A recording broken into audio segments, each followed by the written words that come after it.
why Swami Vivekananda did not participate in freedom struggle of India, though he was inspiring the youth.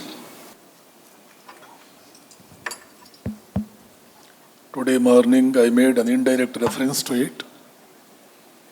Soon after his return from America, he was contacted by a delegation of leading citizens of the then Madras, led by people like Justice Subramanya Iyer,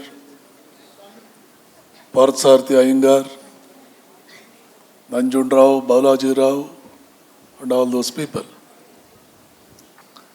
So when Madras delegation approached Swamiji with a relevant request as to why he should not take the reins of freedom struggle into his hand and lead the country in that direction, people also said,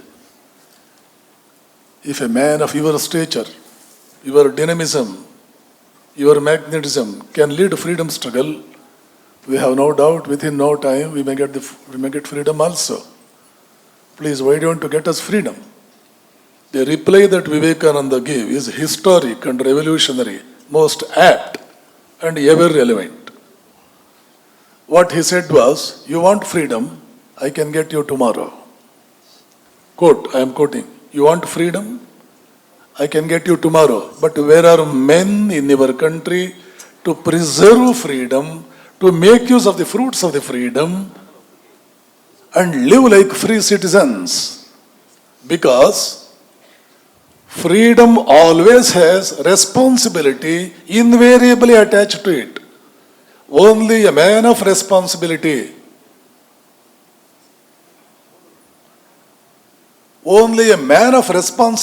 a responsible man can ever aspire to have freedom. If you give freedom to an irresponsible man, he will create chaos. Everything will be in doldrums. That's exactly what we have been saying for the past 75 years. We should never have got freedom at 1947. That's my personal view. You may differ with me. That's your own. After all, things of this sort are subjective in nature. You cannot objectify them. We should never have got freedom in 1947. Even today, we don't deserve it.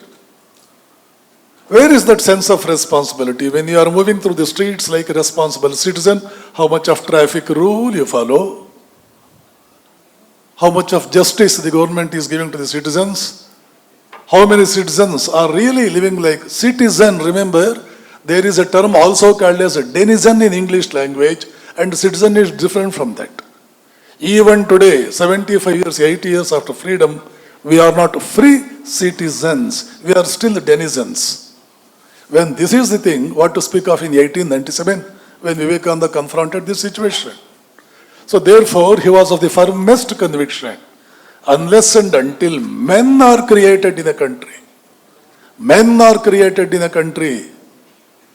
freedom will not be of any use at all. Therefore, not that he never wanted India to have freedom, he did not emphasize on freedom. His first preference was to prepare men. Swamiji continues, in his reply, he continues, where are men in your country? Prepare men first, freedom will come on its own. If you prepare men first, freedom will come. That is how the French got their freedom. That is how the Americans got their freedom. Why India is so much struggling? Because you do not have the sort of the people who can digest, who can benefit themselves out of, and who can ensure themselves all the fruits of this great value that we call as freedom. That is why he was directly not involved in freedom struggle, nor was he interested in doing so, but indirectly he inspired men like anything after his demise from this earthly existence. What all revolutionary movements you see after 1905, even so many congressmen like Mahatma Gandhi, Jawaharlal Nehru, Subhash Chandra Bose, all those, even Rajaji, all such people were invariably inspired by Vivekananda to involve themselves in freedom struggle, but Swamiji himself did not involve in this freedom struggle directly. That's all the difference. Thank you. ಧನ್ಯವಾದಗಳು ಸ್ವಾಮೀಜಿ. ಈ ಪ್ರಶ್ನೆ Actually, Sandeep ಬಂದಿದ್ದು. Sandeep is said to, Sandeep sir said to live in the present but not to think about past or future. But Mr. Kumar Swami said to plan things in prayer to get a clear idea. Which one to be adopted? ಈಗ ಅವರಿಬ್ರು ಇಲ್ಲಿ ಇಲ್ಲದೆ ಇರೋದ್ರಿಂದ ಒಂದು ಚುಟ್ಕ ಹೇಳ್ಬಿಡ್ತೀನಿ, ಯಾಕೆಂದರೆ plan your work and work your plan. Sir M ವಿಶ್ವೇಶ್ವರಯ್ಯನವ್ರು ಹೇಳಿದ್ದು, when you plan you need to think about the past and the future, and when you work you are in the present.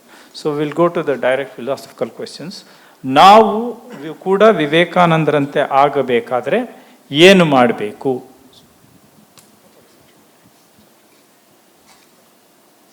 ವಿವೇಕಾನಂದರಂತೆ ಆಗಬೇಕು ಅನ್ನೋ ಆಸೆ ಇರಲಿ, ಆಸೆ ಇದ್ರೆ ಏನು ತೊಂದರೆ ಇಲ್ಲ. ಅವರಂತೆ ಆಗಬೇಕು ಅಂತ ಹೊರಟ್ರೆ ಕೊನೆ ಪಕ್ಷ ಅವರ ಒಬ್ಬ ಒಳ್ಳೆಯ ಅನುಯಾಯಿ ಆಗಬಹುದು. ಸ್ವಾಮಿ ವಿವೇಕಾನಂದರಂತೆ ಆಗಬೇಕು ಅಂದ್ರೆ ಮೊದಲು ವಿವೇಕಾನಂದರನ್ನು ಅಧ್ಯಯನ ಮಾಡಿ ಇನ್ಸ್ಪೈರ್ ಆಗಬೇಕು. ಅವರ ಜೀವನ ಓದ್ತಾ ಇದ್ರೆ ರೋಮಾಂಚನಗಳು, ಒಳಗಡೆನೇ ವಿಶೇಷವಾದಂತಹ ತಲ್ಲಣಗಳು, ಚರ್ನಿಂಗ್, ಒಳಗಡೆ ಒಂದು ಚರ್ನಿಂಗ್, ಸಮುದ್ರ ಮಂಥನಗಳು, ಕಣ್ಣಲ್ಲಿ ನೀರು, ಆನಂದ ಬಾಷ್ಪ ಕೆಲವೊಮ್ಮೆ. ಈ ಅನುಭವಗಳೆಲ್ಲ ತೆರೆದ ಹೃದಯದಿಂದ, ಪ್ರಿಜುಡಿಸ್ ಇಲ್ಲದೆ, ಪೂರ್ವಾಗ್ರಹ ಇಲ್ಲದೆ, ತೆರೆದ ಹೃದಯದಿಂದ ನಿಜಕ್ಕೂ ವಿವೇಕಾನಂದರಂತೆ ಆಗಬೇಕು ಅಂತ ನಿಜಕ್ಕೂ ಶ್ರದ್ಧೆ ಇದ್ರೆ, ಹೃದಯಾಂತರಾಳದಲ್ಲಿ ಆ ಆಸೆ ಇದ್ರೆ, ನೀವು ವಿವೇಕಾನಂದರ ಜೀವನ ಓದ್ತಾ ಇದ್ರೆ ಈ ಅನುಭವಗಳು ತಾನಾಗೇ ಆಗುತ್ತೆ.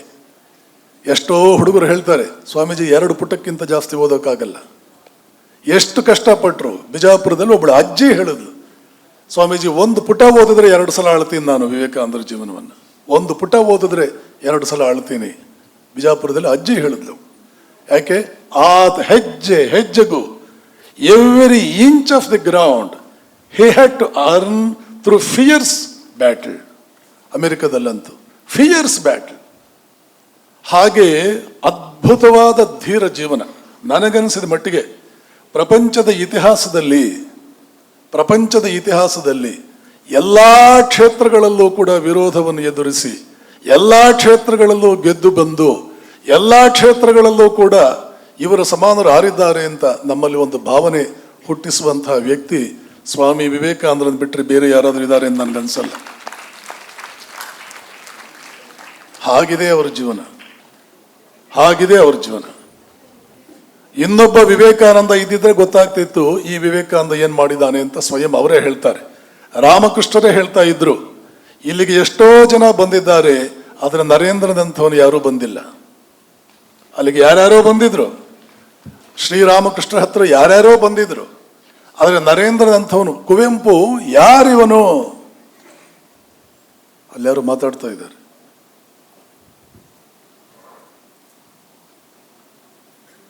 ಕುವೆಂಪು ವಿವೇಕಾನಂದ ಬಗ್ಗೆ ಬರೆದ ಪುಸ್ತಕದಲ್ಲಿ ಮೊದಲನೇ chapter ಯಾರಿವನು?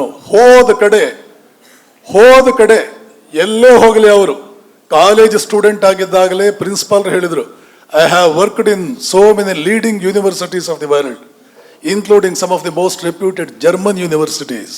I have never seen a boy like Narendranath. He is bound to leave mark in his life. Scottish church ಕಾಲೇಜಿನಲ್ಲಿ ಅಮೆರಿಕದ ಸ್ಟೂಡೆಂಟ್ ಆಗಿದ್ದಾಗಲೇ ಅವರ ಪ್ರೊಫೆಸರ್ ಹೇಳಿದರು, ಜರ್ಮನಿ ಯಾವ ಯೂನಿವರ್ಸಿಟಿ ಎಷ್ಟೋ ಮಾಡಿದ್ದೀನಿ ನಾನು, ಇಂಥ ಹುಡುಗ ಇಲ್ಲ. ಅಲ್ಲಿಂದಲೇ ಪ್ರಾರಂಭ. ರಾಮಕೃಷ್ಣರಂತೂ ಮುಗದೆ ಹೋಯ್ತು. ನರೇಂದ್ರ ನೋಡಿದ್ರೇನೆ ನಿರ್ವಿಕಲ್ಪ ಸಮಾಧಿ ಹೋಗ್ಬಿಡ್ತ. ಅಲ್ಲಿ ನೋಡು ನರೇಂದ್ರ ಅಂತ ಹೆಸರು ಹೇಳೋಕ್ಕಾಗ್ತಿರ್ಲಿಲ್ಲ, ನಾನು ಪದ ಹೇಳೋ ವೇಳೆಗೆ ಸಮಾಧಿ ಬಂದ್ಬಿಡ್ತಿತ್ತು ಅವರಿಗೆ. ಹೀಗೆ ಪ್ರಾರಂಭ ಆಗುತ್ತೆ ನರೇಂದ್ರನ ಅದ್ಭುತವಾದಂತಹ ವ್ಯಕ್ತಿತ್ವ, ಸದ್ಗುಣಗಳು, ಸಾಮರ್ಥ್ಯಗಳು, ಸೌಂದರ್ಯಗಳು, ಮಹಿಮೆಗಳು ಇತ್ಯಾದಿ ಇತ್ಯಾದಿ. ಮತ್ತೆ ಪರಿವರಾಜಕರಾಗಿ 25 ವರ್ಷ ವಯಸ್ಸಿನ ವ್ಯಕ್ತಿ, ಯುವಕ ಸನ್ಯಾಸ ತಗೊಂಡು ಹಿಮಾಲಯದಲ್ಲಿ ಹೋಗ್ತಾ ಇದ್ರೆ ಸೀನಿಯರ್ ಸನ್ಯಾಸಿಗಳು ಅವರನ್ನು ನೋಡಿ ತಮಗೆ ಗೊತ್ತಿಲ್ಲದೆ ಕೈ ಜೋಡಿಸಿ ಶಿವನೇ ಬಂದನೋ ಹೇಗೆ, ಕೈ ಜೋಡಿಸಿ ಶಿವ ಅಂತ ಇದ್ರು. ಆಮೇಲೆ ರಾಜ ಮಹಾರಾಜ ಹತ್ರ, ದಿವಾನರ ಹತ್ರ ಎಲ್ಲ ಹೋಗ್ತಾ ಬಂದ್ರೆ ಬ್ರಿಟಿಷ್ ಆಫೀಸರ್ ಹೇಳ್ತಾನೆ, no one can understand you Swamiji in this country. You want to teach people your most precious knowledge, it should not go wasted. The only section of humanity that can really appreciate and understand the beauties and the vastness of your knowledge, you please go to England and preach. Here nobody can understand. 25 ವರ್ಷದ ಯುವಕ British judge ಹೇಳಿದ್ದು ಇದನ್ನ, ಅಲಹಾಬಾದ್ನಲ್ಲೋ ಗಜಿಯಾಬಾದ್ನಲ್ಲೋ. ಹಾಗೆ ಮುಂದುವರಿತಾ ಬಂದರೆ ಒಂದೊಂದು ಕಡೆ ದಿವಾನರು ಕೂಡ ಹೇಳಿ, ಸ್ವಾಮೀಜಿ ನಿಮ್ಮ ಹತ್ರ 1 ಗಂಟೆ ಮಾತನಾಡಿದರೆ 20 ಪುಸ್ತಕಗಳನ್ನು ಒಟ್ಟಿಗೆ ಓದ್ದಂಗಾಗುತ್ತೆ, ತಲೆ ತಿರುಗುತ್ತೆ, ಏನು ನಾಲೆಡ್ಜ್ ನಿಮ್ಮದು, ಇದನ್ನು ಹೇಗೆ ಉಪಯೋಗ ಮಾಡ್ಕೊಳ್ತೀರೋ ದೇವರಿಗೆ ಗೊತ್ತು. ಯಾವ ರೀತಿ ಹೀಗೆ ಕಂಟಿನ್ಯೂ ಆಗಿ ಅಮೆರಿಕಾಗೆ ಬಂದರೆ, ಅಮೆರಿಕದ ಹಾರ್ವರ್ಡ್ ಪ್ರೊಫೆಸರ್ ಅವ್ರ ಹತ್ರ ಮಾತನಾಡಿ ಹೇಳ್ತಾರೆ, ಸ್ವಾಮೀಜಿ ಕೊಲಂಬಸ್ ನಮ್ಮ ದೇಶ ಕಂಡು ಹಿಡಿದ ಮೇಲೆ ನಿಮ್ಮಂಥವ್ರು ಯಾರೂ ಬಂದಿರಲಿಲ್ಲ. The whole country should know about you. ಇಡೀ ದೇಶಕ್ಕೆ ನೀವು ಪರಿಚಯ ಆಗಬೇಕು. And the easiest way whereby that can be achieved is you must please take part in the parliament which is scheduled for some time next, for some short time. ಅದರಲ್ಲಿ parliament of religions ಅಲ್ಲಿ participate ಮಾಡಬೇಕು. ಇಲ್ಲ ನನ್ನ ಹತ್ರ credential ಇಲ್ಲ ಅಂದರೆ ಅವರೇ ಒಂದು ಪರಿಚಯ ಪತ್ರ ಬರ್ಕೊಡ್ತಾರೆ. Here is a monk from India who is more learned than all our American learned professors put together. What a remark. ಅಮೆರಿಕದ ಎಲ್ಲ ಪ್ರೊಫೆಸರ್ಗಳನ್ನು, ಎಲ್ಲ ಯೂನಿವರ್ಸಿಟಿಗಳನ್ನು ತಕ್ಕಡಿಯ ಒಂದು ತಟ್ಟೆಯಲ್ಲಿಟ್ಟರೆ, ವಿವೇಕಾನಂದ ಒಬ್ಬರನ್ನೇ ತಕ್ಕಡಿಯ ಇನ್ನೊಂದು ತಟ್ಟೆಯಲ್ಲಿಟ್ಟರೆ, Vivekananda weighs more. All professors of America ಅಂದ್ರೆ ಏನು? All universities of America. One man from India could be more than all American universities put together. What sort of man was he? ಬರೀ ಬ್ರೈನ್ ಪವರ್ ಅಲ್ಲ, ಹಾಗೆ ಅವರ heart ಎಂತಹದ್ದು. ಅಂಥ ಅದ್ಭುತವಾದಂತಹ ಒಂದು ಇದು ಬಂದಾಗ, ಕೀರ್ತಿ ಬಂದಾಗ ಹಾಸಿಗೆ ಮೇಲೆ ಮಲಕ್ಕೊಳ್ಳಿಲ್ಲ, ಕೆಳಗಡೆ ಮಲಕ್ಕೊಂಡ್ರು. ಇಡೀ ರಾತ್ರಿ ಹತ್ತರು ನನ್ನ ದೇಶದ ದುರ್ಬಲರ ಗತಿ ಏನು. ಆದ್ದರಿಂದ ವಿವೇಕಾನಂದರ ಚಿಂತನೆ ಓದಿ ಮೊದಲು ಇನ್ಸ್ಪೈರ್ ಆಗಿ, ಹೇಗಿದ್ರಪ್ಪ ಈ ಮನುಷ್ಯ, ನಾನ್ಯಾಕೆ ಈ ರೀತಿ ಇಲ್ಲ, ಸ್ವಲ್ಪ ನಿದ್ದೆ ಕೆಡಿ, ಸ್ವಲ್ಪ ಒಂದು ದಿವಸ ಕಣ್ಣಲ್ಲಿ ನೀರು ಬರಲಿ, ಸ್ವಲ್ಪ ಮನಸ್ಸಿಗೆ ನೋವಾಗಲಿ, ಸ್ವಲ್ಪ ಭಕ್ತಿ, ಆ ಕಡೆಗೆ ಒಂಚೂರು ಹುಚ್ಚು, ಇದೆಲ್ಲ ಬರಲಿ, ಪುಸ್ತಕ ಓದಿದ್ರೆ ಅವೆಲ್ಲ ಆಗುತ್ತೆ. ನಿಜಕ್ಕೂ ಇನ್ಸ್ಪೈರ್ ಆಗಬೇಕಾಗಿದೆಯಾ ನೀವು? ಒಬ್ಬರು IPS ಆಫೀಸರ್ ಒಂದು ಸಲ ಎಲ್ಲ ಕಾಲೇಜುಗಳಿಗೂ ಕೂಡ ಸರ್ಕ್ಯುಲರ್ ಬರೆದು ಕೊನೆಗೆ ಒಂದು ವಾಕ್ಯ ಹೇಳಿದರು, if Vivekananda cannot inspire you, then no one in this world can never inspire you. Inspiration ಅಂದ್ರೆ ಏನು? Second birth. Unless and until you are inspired, you can never become a great man. How much of marks card you have marks you have got in your marks card, what rank you have got, all those things become secondary if you are not inspired. First and the basic thing, most essential requirement that a student must have as his experience in his lifetime is that he must be thoroughly inspired by a great man in his life. ಚೆನ್ನಾಗಿ inspire ಆಗಬೇಕು. S, ಸ್ವಾಮಿ ವಿವೇಕಾನಂದರ ಚಿಂತನೆಗಳು ಹಿಂದೂ ಧರ್ಮವನ್ನು ಸಂವರ್ಧಿಸುತ್ತೆಯೋ ಅಥವಾ ಬ್ರಾಹ್ಮಣತ್ವವನ್ನು ಉತ್ತೇಜಿಸುತ್ತವೆಯೋ? ಸರಿಯಾಗಿ ಓದ್ಕೊಳ್ಳದೆ ಹೀಗೆಲ್ಲ ಬರಿಬೇಡಿ. LKG ಮಕ್ಕಳು ನೋಡಿ ಬರೆದಿರೋ ಕತೆ. ಅದಕ್ಕೆ ಹೇಳಿದ ಬೆಳಗ್ಗೆ, ಇನ್ನು 500 ಜನ್ಮ ಆದರೂ ನಿಮಗೆ you will never understand Hinduism, ಬ್ರಾಹ್ಮಣ ಧರ್ಮ, ಬ್ರಾಹ್ಮಣ ಅಂದರೆ ಯಾರು, ಹಿಂದೂಯಿಸಮ್ ಅಂದರೆ ಯಾರು. 500 ಜನ್ಮ ಆದರೂ ನಿಮ್ಗೆ ಅರ್ಥವಾಗಲ್ಲ unless and until you study Vivekananda and Swami Ranganathanandaji. ಇವರಿಬ್ಬರು ಓದಲಿಲ್ಲ ಅಂದರೆ ಇನ್ನು 500 ಜನ್ಮ ಆದರೂ ಅರ್ಥ. ಯಾರೋ ದೊಡ್ಡವರು ಬರೆದಿದ್ರೆ it is really you can't be excused. Student ಆದರೆ ಪಾಪ ಅವ್ರಿಗೆ ಗೊತ್ತಿಲ್ಲ. ರಿಮೆಂಬರ್, ಬ್ರಾಹ್ಮಣ, ಹಿಂದೂಯಿಸಮ್, ಸನಾತನ ಧರ್ಮ, ಥಿಯರಿ ಆಫ್ ಎವಲ್ಯೂಷನ್ ಇವೆಲ್ಲ ಒಂದೇ. ಬೆಳಗ್ಗೆ ನಂಗೆ ಟೈಮ್ ಆಗಲಿಲ್ಲ, ದೇರ್ ವಾಸ್ ಟೈಮ್ ಕನ್ಸ್ಟ್ರೈಂಟ್. ಧರ್ಮ ಅಂದ್ರೆ ಏನು ಗೊತ್ತಾ? That is nothing but theory of evolution. ಇಲ್ಲಿ ಸೈನ್ಸ್ ಸ್ಟೂಡೆಂಟ್ಸ್ ಇದಿರ್ತಾನೆ. ಸೈನ್ಸ್ ಸ್ಟೂಡೆಂಟ್ಸ್ ಇದ್ದೀರಾ? ಇಲ್ವಾ? ಕಡಿಮೆ ಇದ್ದೀರಾ? ಅಚ್ಚಾ, ಬಹಳ ಕಡಿಮೆ ಇದ್ದೀರಿ. ಸೊ ಎವಲ್ಯೂಷನ್ ಥಿಯರಿ ಹೇಗೆ ಹೇಳಿ ನಾನು? ಅಮೀಬಾಯಿಂದ ಬುದ್ಧ ಆಗೋದಕ್ಕೆ 500 ಜನ್ಮ ಬೇಕು. ಆದರೆ ಭಾರತೀಯ ಸಂಸ್ಕೃತಿಯನ್ನು ಅನುಸರಿಸಿದ್ರೆ 5 ಜನ್ಮ ಸಾಕು. ಅಮೀಬಾಯಿಂದ ಮನುಷ್ಯ ಆಗೋದಕ್ಕೆ ಅದು ಎಷ್ಟು ಜನ್ಮ ತಗೊಳ್ಳುತ್ತೋ ಪರಮಾತ್ಮನಿಗೆ ಬಿಟ್ಟಿದ್ದು. Most ordinary human being, mediocre, worthless fellow, most worthless fellow in this world. ಅಂಥ ಮನುಷ್ಯ ಬುದ್ಧ ಆಗೋದಕ್ಕೆ ಸನಾತನ ಧರ್ಮ ಅನುಸರಿಸಿದ್ರೆ ಹೆಚ್ಚಂದ್ರೆ 10 ಜನ್ಮ ಸಾಕು, ದಶಾವತಾರ ಸಾಕು. What does it mean? It is A training. ಸನಾತನ ಧರ್ಮ is a training whereby 2 things will be very easily achieved. With effortless ease you can achieve it. What are those things? You become a gigantic personality. You become a world mover. The world will stand with awe and inspiration at you. The world will look at you with lot of awe and inspiration. People will become speechless when they look at you. They become dumbfounded. They become breathless. So much of an inner growth, so much of an inner evolution can be achieved by following the tenets of Sanatana Dharma just in 10 births. Don't follow Sanatana Dharma, you require 500 births even to become a little bit extraordinary. To come out of the shell of ordinariness, to enter into realms of extraordinariness, you require at least 100 births if you don't follow Sanatana Dharma. Because what is meant by Sanatana Dharma? It directly hits at the basis of all your ignorance. Ignorance about economics, ignorance about English, ignorance about finance, ignorance about physics. These are all departmental ignorance, if I am allowed to put that word that way. They are all bits of ignorance. They are all the children of one basic and fundamental ignorance. Sanatana Dharma gives an axe to you whereby you can simply blot off, you can cut asunder the stem of that basic ignorance which is called ego. The root, the mother of all ignorance is ego. The first thing that Sanatana Dharma helps you, and the aim of Sanatana Dharma, is to totally root out this ego. What is meant by ego? Right now you may not understand. ಈಗಲೇ ನಿಮಗೆ ಗೊತ್ತಾಗಲಿಕ್ಕಿಲ್ಲ, ಒಂದು ವಾಕ್ಯದಲ್ಲಿ ಹೇಳ್ತೀನಿ. Ego is self-image. Man the unknown ಪುಸ್ತಕ ನೀವು ಓದಿದ್ರೆ, ಪಾಪ ನೀವು PUC ಮಕ್ಕಳು, ನಿಮ್ಮ ಲೆಕ್ಚರರ್ಸ್ ಇಲ್ಲಿ ಬಂದರೆ ಲೆಕ್ಚರರ್ಸ್ ಇದ್ರೆ ಆ ಪುಸ್ತಕ ಓದ್ಬಿಟ್ಟು ಮಕ್ಕಳಿಗೆ ಎಕ್ಸ್ಪ್ಲೇನ್ ಮಾಡಿ ಕ್ಲಾಸ್ ರೂಮ್ನಲ್ಲಿ. ಮ್ಯಾನ್ ದಿ ಅನ್ನೋನ್ ಅಂತ ಅಲೆಕ್ಸಿಸ್ ಕೆರಲ್ ಅನ್ನುವ ಅಮೆರಿಕನ್ ಸೈಂಟಿಸ್ಟ್ ಪುಸ್ತಕ ಬರೆದು ನೋಬೆಲ್ ಪ್ರೈಸ್ ಬಂದಿದೆ ಅವನಿಗೆ. ಅದು ವಿವೇಕಾನಂದರ ಒಂದು ಸ್ಪೀಚ್ ಅನ್ನು ಎಲಾಬೊರೇಟ್ ಮಾಡಿ ಒಂದು ನೋಬೆಲ್ ಪ್ರೈಸ್ ತಗೊಂಡ. See what Vivekananda is. ಒಂದು ಸ್ಪೀಚು, ಯಾವ್ದು ಆ speech? The real and the apparent man. I think it is in New York that he delivered it. New York ಅಲ್ಲಿ ಕೊಟ್ಟ the real and the apparent man ಒಂದು ಸ್ಪೀಚ್ ಅನ್ನ ಈ rock ಫೆಲ್ಲರ್ foundation ಅಲ್ಲಿ ಕೆಲಸ ಮಾಡ್ತಾ ಇದ್ದವನು ಇವನು. ರಾಕ್ ಫೆಲ್ಲರ್ ಫೌಂಡೇಶನ್ಗೂ ವಿವೇಕಾನಂದರಿಗೂ ನೇರವಾದ ಸಂಬಂಧ ಇದೆ. ರಾಕ್ ಫೆಲ್ಲರ್ ಫೌಂಡೇಶನ್ ಕೆಲಸ ಮಾಡ್ತಾ ಇದ್ದ ಸೈಂಟಿಸ್ಟ್ ಆ ಸ್ಪೀಚ್ ನೋಡಿ, ಇಲ್ಲಿ ಏನೇನೋ ಬಹಳ ಹಿಂಟ್ಸ್ ಇದೆಯಲ್ಲ ಅಂತ ತಗೊಂಡು ಬಂದು ಅದನ್ನ ಎಲಾಬ್ರೇಟ್ ಮಾಡಿ ಒಂದು 150 ಪುಟಗಳ ಪುಸ್ತಕ ಬರೆದು ಒಂದು ನೋಬೆಲ್ ಪ್ರೈಸ್ ತಗೊಂಡು ಹೋಗ್ಬಿಟ್ಟು. ವಿವೇಕಾನಂದ ಸ್ಪೀಚ್ ಒಂದು 20 ಪುಟ ಇದೆ, ಇದನ್ನು 150 ಪುಟ ಮಾಡೋದು ಬಹಳ ಕಷ್ಟ ಏನಲ್ಲ.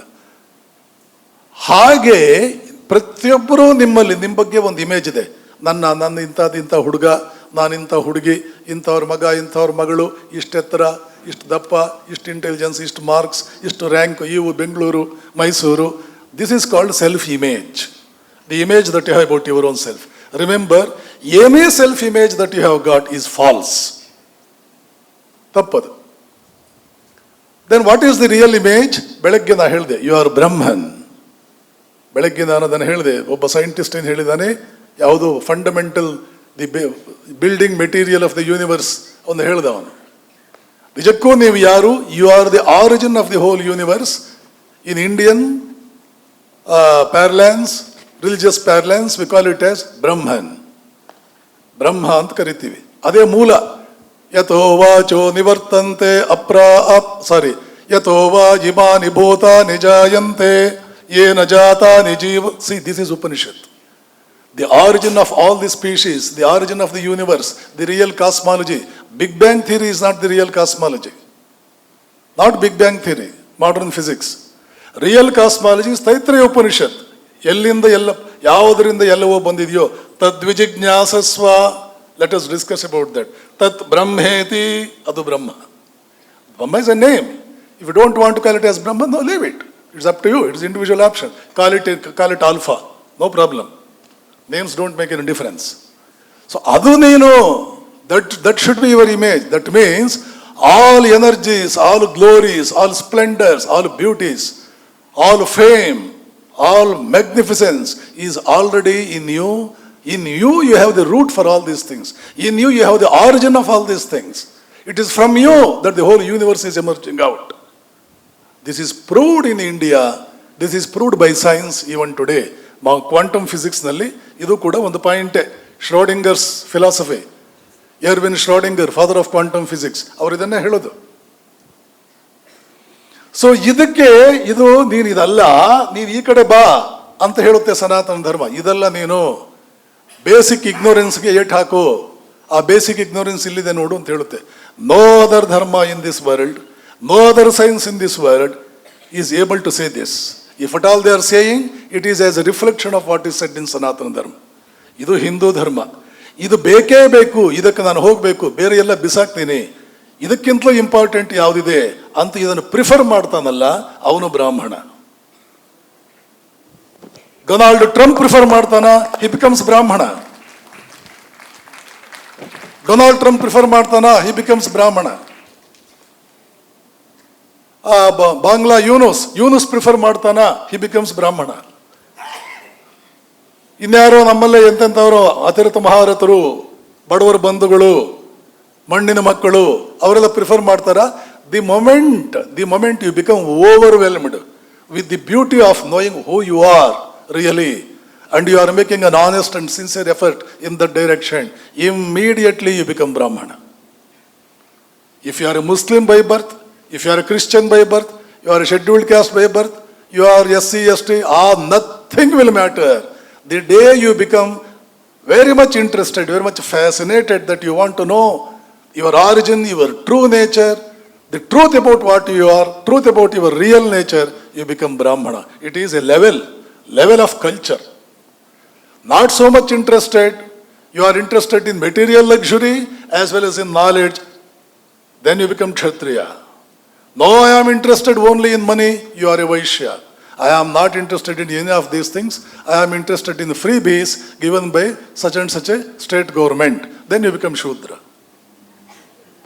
ಅಲ್ಲೇನು ಪುಕ್ಕಟ್ ಸಿಗುತ್ತೆ, ಇಲ್ಲೇನು ಪುಕ್ಕಟ್ ಸಿಗುತ್ತೆ, ಆ ಮೆಂಟಾಲಿಟಿ ಇರೋನು ಶೂದ್ರ. Remember, all these things depend on the mentality of man. They don't depend on the birth.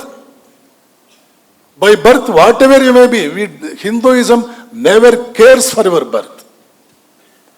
It only cares for the sort of the mindset, the mentality that you have attained after your education.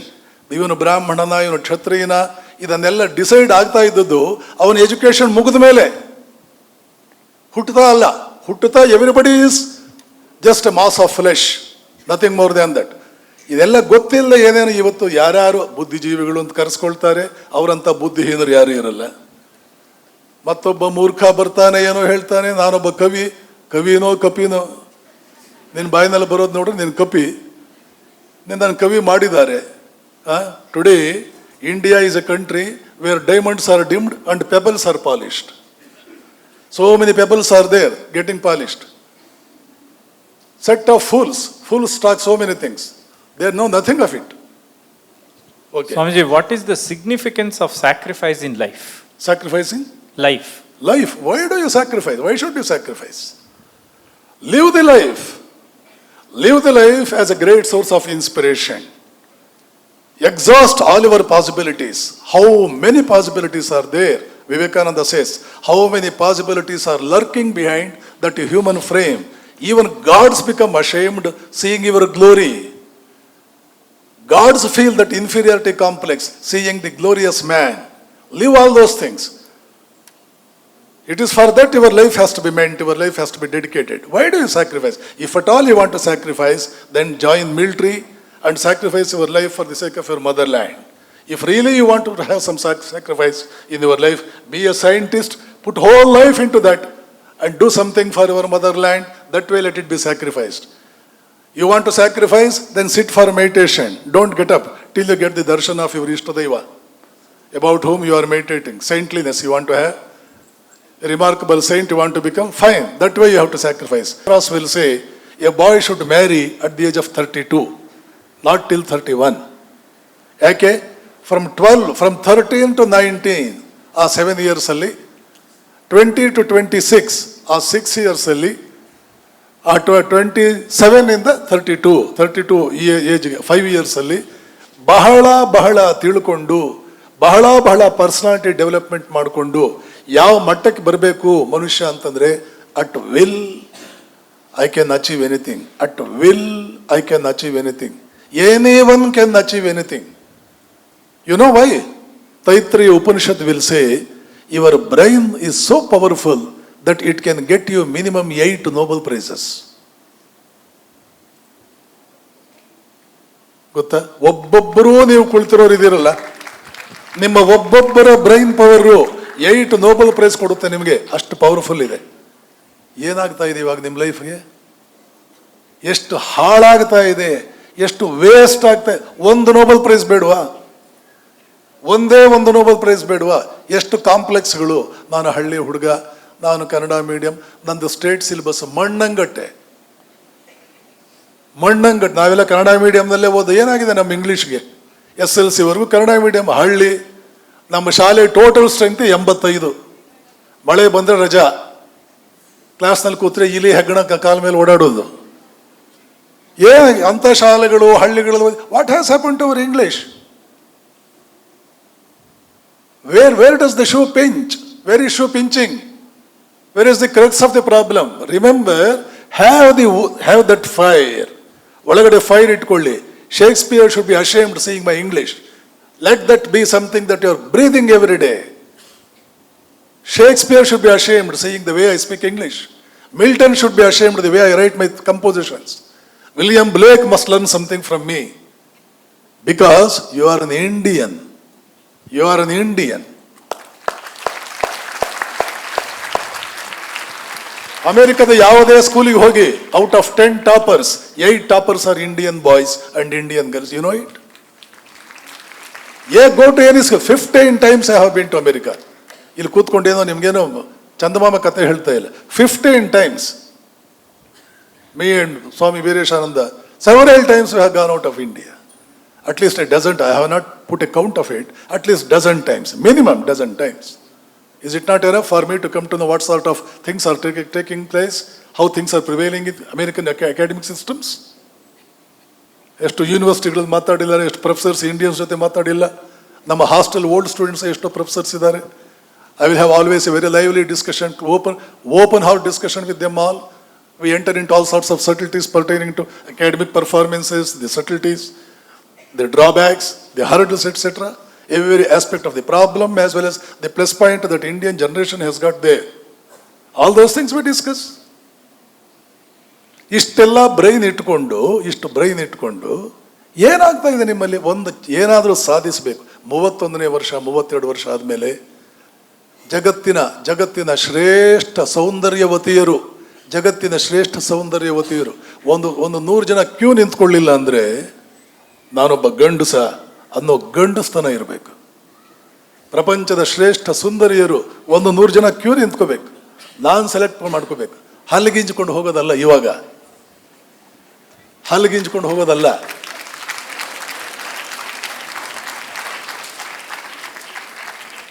Nachiketa ಹೇಗಿದ್ದ ನೋಡಿ. ಬೃಹಸ್ಪತಿಯ ಮಗ ಕಚ. ಇದೆಲ್ಲ ಓದಿ ಮೇಷ್ಟ್ರುಗಳು, ಇದೆಲ್ಲ ಹೇಳ್ರಿ ಮೇಷ್ಟ್ರುಗಳೇ. ಆ ಕಾಲದ ಇಂಡಿಯಾದ ಶ್ರೇಷ್ಠ ಸುಂದರಿ ದೇವಯಾನಿ ಹಲ್ಲಿಗಿಂಜುತ್ತಾಳೆ ಕಚನ ಮುಂದೆ ಬಂದು. ಆವತ್ತಿನ ಇಂಡಿಯಾದ ರಾಜಕುಮಾರ ಇವಳು ಹಿಂದೆ ಹಲ್ಲಿಗಿಂಜಿಕೊಂಡು ಹೋಗ್ತಾನೆ, ಇವಳು ಹಿಂದೆ ಹಲ್ಲಿಗಿಂಜಿಕೊಂಡು ಹೋಗ್ತಾನೆ. ದೇವಯಾನಿ ಹಿಂದೆ ಯಯಾತಿ, ದೇವಯಾನಿ ಕಚನ ಹಿಂದೆ ಹಲ್ಲಿಗಿಂಜಿಕೊಂಡು ಹೋಗ್ತಾಳೆ. ಆ ಕಚ ಬೃಹಸ್ಪತಿಯ ಮಗ,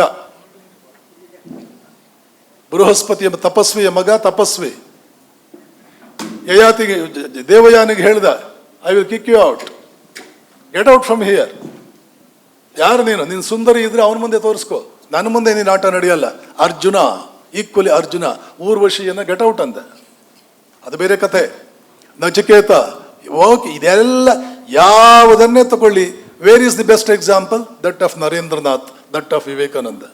ಎಷ್ಟು ಜನ ಅಮೆರಿಕಾದ ಹುಡುಗಿಯರು, ಇಂಗ್ಲೆಂಡ್ದ ಹುಡುಗಿಯರು ವಿವೇಕಾನಂದ್ರ ಹಿಂದೆ ಬಿದ್ದಿದ್ದು ಗೊತ್ತಿದೆಯಾ? ಒಂದು ಸಲ ಗುಂಪೇ ಬಂದು ಮುತ್ಕೊಂಡ್ರು. ಲಂಡನ್ನಲ್ಲಿ ಒಂದು ಸ್ಪೀಚ್ ಆದ್ಮೇಲೆ ಗುಂಪೇ. ಆ 16 ದಿನ ಪಾರ್ಲಿಮೆಂಟ್ ನಡೀತಾ ಇದೆ. ಇವ್ರು ಪಾರ್ಲಿಮೆಂಟ್ ಮುಗಿಸ್ಕೊಂಡು ಆಚೆ ಹೋಗೋಣ ಅಂತ ಬಂದ್ರೆ, ಈ ಡೋರಲ್ಲಿ ಹೋಗೋಣ ಅಂದ್ರೆ ಇಲ್ಲೊಂದು 100 ಜನ ಹುಡುಗಿಯರು, ಅಲ್ಲಿ ಹೋಗೋಣ 100 ಜನ ಹುಡುಗಿಯರು. Somehow they want to shake hand.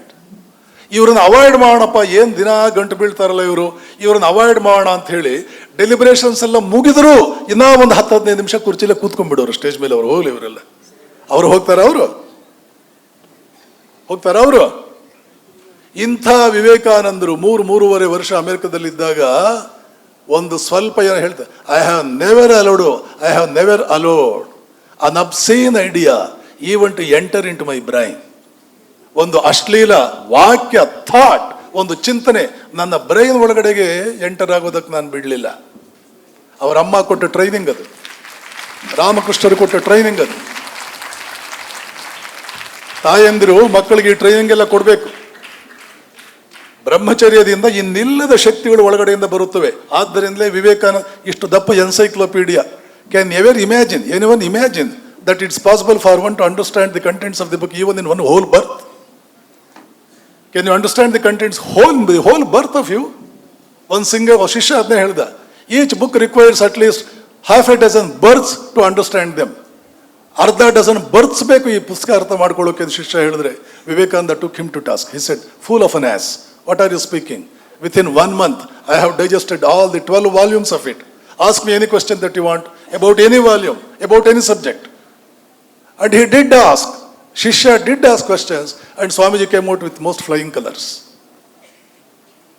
ಇದೆಲ್ಲ ಕಥೆಗಳಲ್ಲ. This is Indian blood, this is Indian culture. ನಮ್ಮ ರಕ್ತ ಆಗಿದೆ. ಅಮೆರಿಕದಲ್ಲಿ ಇಂಗ್ಲೆಂಡ್ ಹುಡುಗರು ಇಲ್ವಾ? ಜರ್ಮನ್ಸ್ ಇಲ್ವಾ? ಜಾಪನೀಸ್ ಇಲ್ವಾ? Why Indian boys and Indian girls they have thrown all these British boys, German boys to a corner? How they have thrown? Because it is in the blood of an Indian that you are the most intelligent boy, you are the most intelligent girl in the world. And with this intelligence, what are you doing? I love you. What are you doing with this much of intelligence? It's suicidal. It is suicidal. ಮದುವೆ ಇದೆ, ಮದುವೆ ಮಾಡಿಕೊಳ್ಳಿ, ಹೆಂಡತಿ ಜೊತೆ ಜಗತ್ತೆಲ್ಲ ಸುತ್ತಾಡಿ, ಸಿನಿಮಾಗೆ ಹೋಗಿ, ಹಾಡು ಹಾಡಿ, ಅದೇನೇನು ಮಾಡ್ಕೊಳ್ತೀರೋ ಮಾಡ್ಕೊಳ್ಳಿ. ಅದಕ್ಕೊಂದು ಕಾಲ ಇದೆ, ಅದಕ್ಕೊಂದು ಕಾಲ ಇದೆ. ಆ ಕಾಲದಲ್ಲಿ ಅದನ್ನ ಮಾಡೋದಕ್ಕೆ ಇದೆ. ಹಾಗೆ ಮಾಡಲಿಲ್ಲ ಅಂದರೆ ದೊಡ್ಡವರು ಬೈತಾರೆ ನಿಮಗೆ. ಹೋಗೋ ನಿನ್ನ ಹೆಂಡತಿ ಜೊತೆ ಜೋಕ್ ಮಾಡೋ, ಏನು ಕರ್ಕೊಂಡು ಹೋಗೋ ಸಿನಿಮಾಗೆ, ದೊಡ್ಡವರೇ ಬೈತಾರೆ. ಇವಾಗ ಅದೆಲ್ಲ ಮಾಡ್ತಾ ಕೂತ್ಕೊಂಡ್ರೆ ಯಾವಾಗ ನಿಜಕ್ಕೂ ಮಾಡಬೇಕಾಗಿತ್ತು ಆವಾಗ ಲೈಫ್ನಲ್ಲಿ ನಿಮಗೆ ಡಿಪ್ರೆಷನ್ ಬರುತ್ತದೆ, ಲೈಫ್ ಟ್ರ್ಯಾಜಿಡಿ ಆಗುತ್ತದೆ. ರಿಮೆಂಬರ್, ಯಾವ ಕಾಲಕ್ಕೆ ಏನು ಮಾಡಬೇಕು ಅದನ್ನು, ದಟ್ ಇಸ್ ವೆರಿ ಇಂಪಾರ್ಟೆಂಟ್. ಯಾವ ಜಾಗದಲ್ಲಿ ಏನು ಮಾಡಬೇಕು, ಆಶ್ರಮಕ್ಕೆ ಹೋಗ್ಬಿಟ್ಟು ಏನೋ ಮಾಡಬಾರ್ದು. ಯಾವ ಜಾಗದಲ್ಲಿ ಏನು ಮಾಡಬೇಕು, ಯಾವ ಕಾಲದಲ್ಲಿ ಏನು ಮಾಡಬೇಕು, ಇದು ಈ ವಿವೇಕ ಲೈಫ್ನಲ್ಲಿ ಉದ್ಧಾರ ಆಗೋದಕ್ಕೆ ಬಹಳ ಬಹಳ ಬಹಳ ಮುಖ್ಯ. ಒಂದು 4% ಮಾರ್ಕ್ಸ್ ಬೇಕಾದರೆ ಕಡಿಮೆ ಆಗಲಿ, ಆದರೆ ಈ ವಿಷಯದಲ್ಲಿ you can't neglect all these things.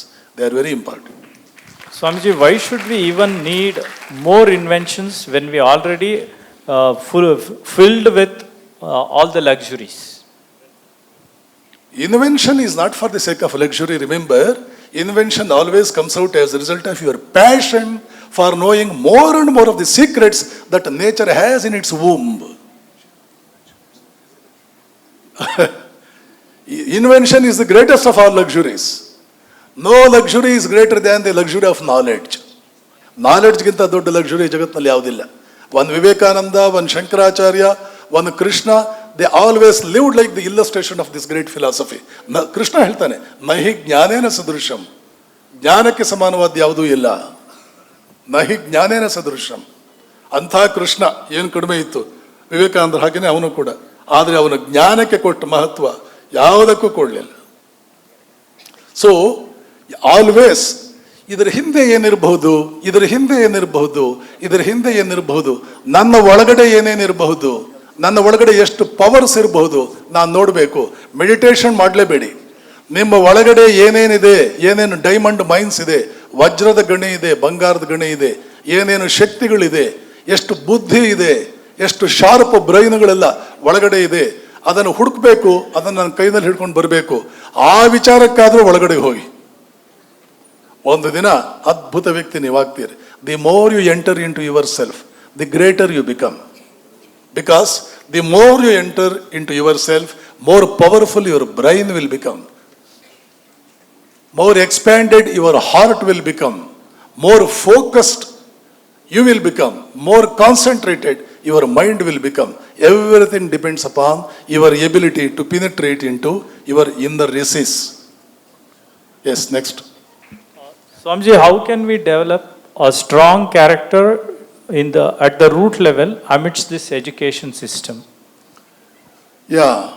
ಸ್ವಾಮಿ ಪುರುಷೋತ್ತಮಾನಂದಜಿ ಬಹಳ ಚೆನ್ನಾಗಿ ಒಂದು ಪುಸ್ತಕ ಬರೆದಿದ್ದಾರೆ, ಶಕ್ತಿಶಾಲಿ ವ್ಯಕ್ತಿತ್ವ ನಿರ್ಮಾಣ. ಯಾರ್ಯಾರು ಪರ್ಸನಾಲಿಟಿ ಡೆವಲಪ್ಮೆಂಟ್ ಬರೆದಿರೋದನ್ನ ಓದೋದು ನನ್ನನ್ನು ಕೇಳಿದ್ರೆ ಅಷ್ಟು ಒಳ್ಳೆಯದಲ್ಲ. Remember, the safest and the surest method that you need to follow for improving your character is to follow some thoughts given by a monk of Ramakrishna order. Ramakrishna Vivekananda ಸಂಸ್ಕೃತಿಯಲ್ಲಿ ಬಂದಂಥ ಸನ್ಯಾಸಿಗಳ ಮಾರ್ಗದರ್ಶನ ನೀವು ಕಣ್ಣು ಮುಚ್ಚಿ ಸೇಫ್ ಆಗಿ ಫಾಲೋ ಮಾಡಬಹುದೇ ಹೊರತು ಬೇರೆ ಯಾರಾದರೂ, that is my experience. And also that is the experience of my very close cousin. During our college days we went after at least about 20 to 30 gurus, 20 to 30 different philosophies. What does this man say? What is this man saying? What is this man saying?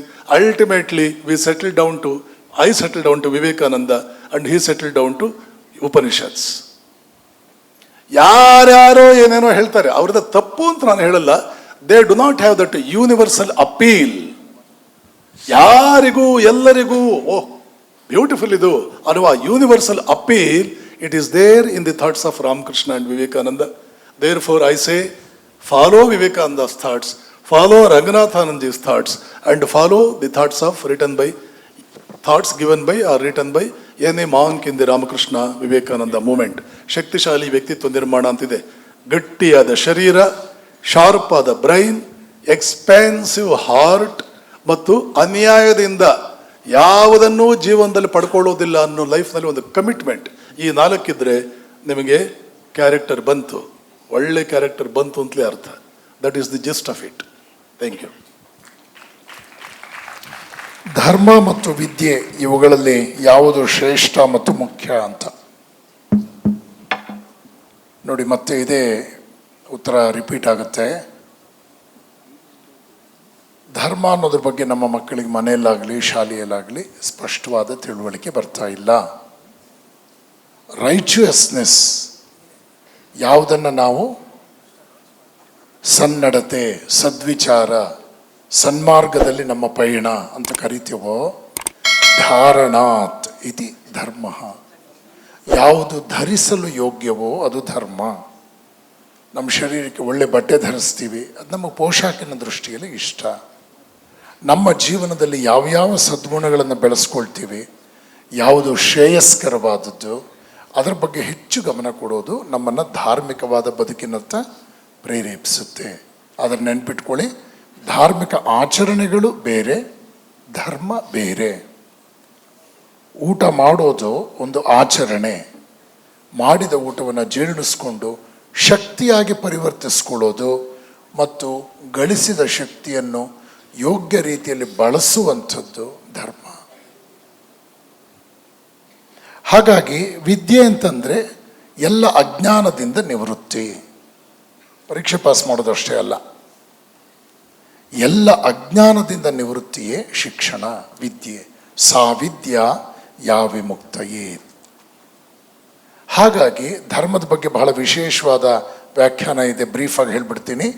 Dhriti ಧೈರ್ಯ, ಕ್ಷಮ ಕ್ಷಮಿಸುವ ಬುದ್ಧಿ, ದಮ reverse ಮಾಡಿ ಮದದ ಮೇಲೆ ನಿಯಂತ್ರಣ, ಆಸ್ತೇಯ ಆಸ್ತೇಯ ಅಂದರೆ ಕಳ್ಳತನ ಮಾಡದಲೇ ಇರ್ತಕ್ಕಂಥದ್ದು, ಇಂದ್ರಿಯ ನಿಗ್ರಹ ಕಣ್ಣು ಕಿವಿ ಮೂಗು ನಾಲ್ಗೆ ಚರ್ಮ ಡಿಸಿಪ್ಲಿನ್ ಆಗಿಡೋದು, ಧೀಹಿ ಧೀ ಅಂದರೆ ಶ್ರೇಷ್ಠವಾದ ಗುರಿ, ಸತ್ಯಂ ಅಕ್ರೋಧಂ ಸತ್ಯ ಅಂದರೆ ಸತ್ಯನಿಷ್ಠನಾಗಿರೋದು, ಅಕ್ರೋಧಂ ವಿನಾಕಾರಣ ಕೋಪ ಮಾಡಿಕೊಳ್ಳದಲ್ಲೇ ಇರ್ತಕ್ಕಂಥದ್ದು, ವಿದ್ಯಾ ಶ್ರೇಷ್ಠವಾದ ಗುರಿಯತ್ತ ಪಯಣ, ದಶಕಂ ಧರ್ಮ ಲಕ್ಷಣಂ. ಬೇಕಾ ಬೇಡವಾ ಇದು? ಈ 10 ಗುಣ ಬೇಕಾ ಬೇಡವಾ? ಹಾಗಾಗಿ ಧರ್ಮ ಅಂತಂದರೆ ನಾವು ಎಲ್ಲ ರೀತಿಯಲ್ಲೂ ನಮ್ಮ ಮನುಷ್ಯ ಜನ್ಮವನ್ನು ಸಾರ್ಥಕವಾಗಿಸ್ಕೊಳ್ತಕ್ಕಂಥದ್ದು. ಹಾಗಾಗಿ religion, spirituality, education, life, yoga, meditation, ಬೆಳಗ್ಗೆ ಸ್ವಾಮೀಜಿ ಹೇಳಿದ್ರು, they are all complementary and not contradictory. ನೀವಿವಾಗ ವಿದ್ಯೆಯನ್ನು ಚೆನ್ನಾಗಿ ಗೌರವಿಸ್ತಾ ಹೋಗಿ ನಿಮಗೆ ಗೊತ್ತಾಗುತ್ತೆ ಕಾಲಕ್ರಮದಲ್ಲಿ ವಿದ್ಯೆ ಮತ್ತು ಧರ್ಮ ಅಂತಕ್ಕಂಥದ್ದು ಕಾಂಪ್ಲಿಮೆಂಟರಿ ಅನ್ನುವಂಥದ್ದು. ಎಲ್ಲರೂ ಕೂಡ ತುಂಬ ಚೆನ್ನಾಗಿ ಮಾತಾಡಿ ನಮ್ಮನ್ನು ಪ್ರೇರೇಪಿಸಿದ್ದಾರೆ. ಸೊ ಮಕ್ಕಳ ಕಡೆಯಿಂದ ದೊರೆತಂಥ ಸರ್ಟಿಫಿಕೇಟ್ ಇದು. ನೀವೆಲ್ಲ ಚೆನ್ನಾಗಿ ಮಾತಾಡಿ ನಮ್ಮನ್ನು ಪ್ರೇರೇಪಿಸಿದ್ದೀರಿ. ಆದರೆ ನಂದೊಂದು ಪ್ರಶ್ನೆ ಇದೆ ಸ್ವಾಮೀಜಿ, ನೀವು ನಮ್ಮನ್ನು ಈ ರೀತಿ ಪ್ರೇರೇಪಿಸ್ಬಿಟ್ರೆ ನಿಜ, ಗೆಲುವಿನ ಹಾದಿಯಲ್ಲಿ ನಡೆಯೋದಕ್ಕೆ ಕಳಿಸ್ಕೊಟ್ರಿ. ಆದರೆ ನೀವು ಗೆಲುವನ್ನು ಅನುಭವಿಸಿದ್ದೀರಾ? ನೀವೇ ಬರೆದಿದ್ದೀರಪ್ಪ, ನಮ್ಮನ್ನು ಪ್ರೇರೇಪಿಸಿದ್ದೀರಿ ಅಂತ. ಇವತ್ತಿನ ಮಟ್ಟಿಗೆ ನಮ್ಮ ಗೆಲುವದೆ.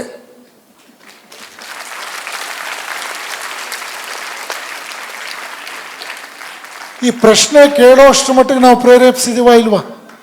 ಅದು ಎರಡನೇ ಗೆಲುವು. ಮೂರನೇ ವಿಚಾರ ಏನು ಅಂತಂದರೆ, ಗೆಲುವಿನ ಹಾದಿಯಲ್ಲಿ ನಡೆಯೋದಕ್ಕೆ ನಮ್ಮನ್ನು ಪ್ರೇರೇಪಿಸಿದ್ದೀರಿ ಅಂತ ಬರೆದು ಬಿಟ್ಟಿದ್ದೀರಿ. ಸದ್ಯ ಧನ್ಯರಾದ್ವಿ ನಾವು. ನೀವು ಗೆಲುವನ್ನು ಅನುಭವಿಸಿದ್ದೀರಾ? ಇವತ್ತಿನ ಮಟ್ಟಿಗೆ ಇಷ್ಟು ಗೆಲುವು ನಮ್ಮ ಅಕೌಂಟಿಗೆ ಬಿದ್ದಿದೆ. ಮತ್ತೆ ನಾವು ನೀವು ಪರಿಚಯ ಆದಾಗ ನಮ್ಮ ಗೆಲುವಿನ ವಿಶೇಷವಾದ ವಿಸ್ತೃತ ಸ್ವರೂಪ ನಿಮಗೆ ಗೊತ್ತಾಗುತ್ತೆ. ಒಂದು ಸಂತೋಷ ಏನು ಅಂದರೆ, 1000 ಜನ ಬೆಳಗ್ಗೆಯಿಂದ ಸಂಜೆವರೆಗೂ ಒಂದು ಪವರ್ ಆಫ್ ಪಾಸಿಟಿವಿಟಿಯಲ್ಲಿ ನಾವೆಲ್ಲರೂ ತೊಡಗಿರ್ಲಿಲ್ವಾ? ಇದೊಂದು ಅದ್ಭುತವಾದ ಗೆಲುವು ಅಂತ ನಿಮ್ಗೆ ಅನ್ಸಲ್ವಾ? ಯೋಚನೆ ಮಾಡಿ, ದಯವಿಟ್ಟು ಯೋಚನೆ ಮಾಡಿ.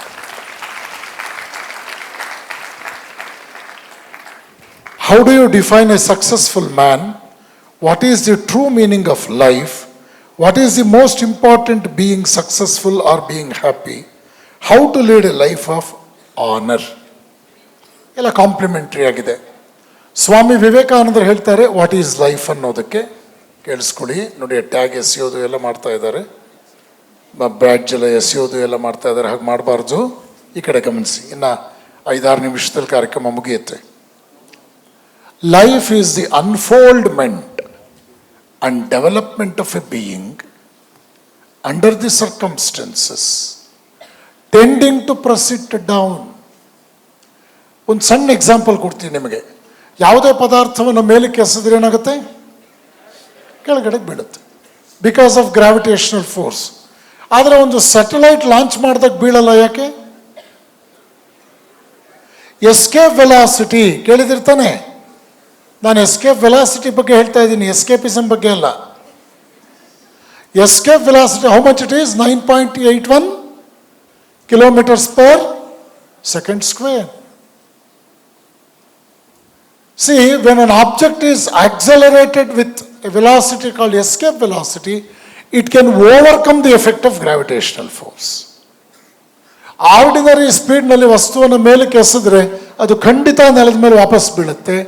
ಎಕ್ಸ್ಟ್ರಾರ್ಡಿನರಿ ಸ್ಪೀಡ್ನಲ್ಲಿ ಎಸೆದಾಗ it will overtake, it will overcome the effect of the gravitational force. ಹಾಗೆಯೇ ಯಾವ ವ್ಯಕ್ತಿ ಆರ್ಡಿನರಿ ಎಫರ್ಟ್ಸ್ ಹಾಕ್ತಾನೋ ಅವನು ಆರ್ಡಿನರಿ ಆಗಿರ್ತಾನೆ ಪ್ರಪಂಚದಲ್ಲಿ. ಯಾರು ಎಕ್ಸ್ಟ್ರಾರ್ಡಿನರಿ ಹಾರ್ಡ್ ವರ್ಕ್ ಹಾಕ್ತಾನೋ ಅವನು ಲೆಜೆಂಡ್ ಆಗ್ತಾನೆ, ಲೀಡರ್ ಆಗ್ತಾನೆ, ಮಾಡೆಲ್ ಆಗ್ತಾನೆ. He will set an example for rest of the people in the society to follow. ಇದನ್ನ ಎ ಗ್ರೇಟ್ ಲೈಫ್ ಅಂತ ಕರೆದ್ವಿ ನಾವು. A great life, A life of ideas and ideals, A life of ethics. ಆದರೆ ಆಶ್ಚರ್ಯಕರವಾದ ಸತ್ಯ ಏನು ಗೊತ್ತಾ? ಕರೆಕ್ಟಾಗಿ ಕೇಳಿಸ್ಕೊಂಡ್ರಿ, ವಾಕ್ಯ ನಿಮ್ಗೆ ಅರ್ಥ ಆಗುತ್ತೆ. The greatest truth we learn by studying history. The greatest truth we learn by studying history is that people will never learn from history. ಇತಿಹಾಸವನ್ನು ಓದುವುದರಿಂದ ನಮಗೆ ತಿಳಿದು ಬರುವ ಸತ್ಯವೇನೆಂದರೆ ಜನರು ಇತಿಹಾಸದಿಂದ ಪಾಠ ಕಲಿಯುವುದಿಲ್ಲ. ಹಾಗಾದರೆ ಏನು ಸ್ವಾಮೀಜಿ ಇತಿಹಾಸ ಯಾಕೆ ಓದಬೇಕು? ನಮ್ಮ ಹಿಸ್ಟ್ರಿ ಮೇಡಮ್ ಎಷ್ಟು ಗೋಳಿಕೊಳ್ತಾರೆ ನಮ್ಮನ್ನು, ನೀವು ನೋಡಿದ್ರೆ ಪಾಠ ಕಲಿಯೋದಿಲ್ಲ ಅಂತ ಹೇಳ್ತಾ ಇದ್ದೀರಿ. ನೋಡಿ, ಹಿಸ್ಟ್ರಿ ಓದೋದು ಬೇರೆ, ಹಿಸ್ಟ್ರಿ ಕ್ರಿಯೇಟ್ ಮಾಡೋದು ಬೇರೆ. You must be the creators of history ಅಂತ ಸ್ವಾಮೀಜಿ ಆಗಲೇ ಹೇಳಿದ್ರು, ನಿಮಗೆ ನೆನಪಿರ್ಬೇಕು. Never be the creatures, you must be the creators of history. ಆವಾಗ you will find the difference between existence and life. ಅಸ್ತಿತ್ವಕ್ಕೆ ಸೀಮಿತರಾಗಲ್ಲ, ಜೀವಂತಿಕೆಯನ್ನು ಕಾಪಾಡ್ಕೊಳ್ತೀರಿ, ಹೋರಾಟ ನಡೆಸ್ತೀರಿ. ಅದನ್ನು ವಿವೇಕಾನಂದರು ಹೇಳಿದರು, the unfoldment and development of a being under the circumstances tending to press it down is life. ಜೀವನ ಅಂತಂದ್ರೆ ಹೋರಾಟ, ಜೀವನ ಅಂದರೆ ಸಾಹಸ, ಜೀವನ ಅಂದರೆ ಸವಾಲು. ಪ್ರಪ್ರಥಮ ಬಾರಿಗೆ ಮಾನವ ಇತಿಹಾಸದಲ್ಲಿ ಹಿಮಾಲಯವನ್ನು ಹತ್ತಿದಂತಹ ತೇನ್ ಸಿಂಗ್ ಬಹಳ ಬೇಜಾರಾಗಿ ತಲೆ ಮೇಲೆ ಕೈ ಇಟ್ಕೊಂಡು ಕೂತಿದ್ನಂತೆ.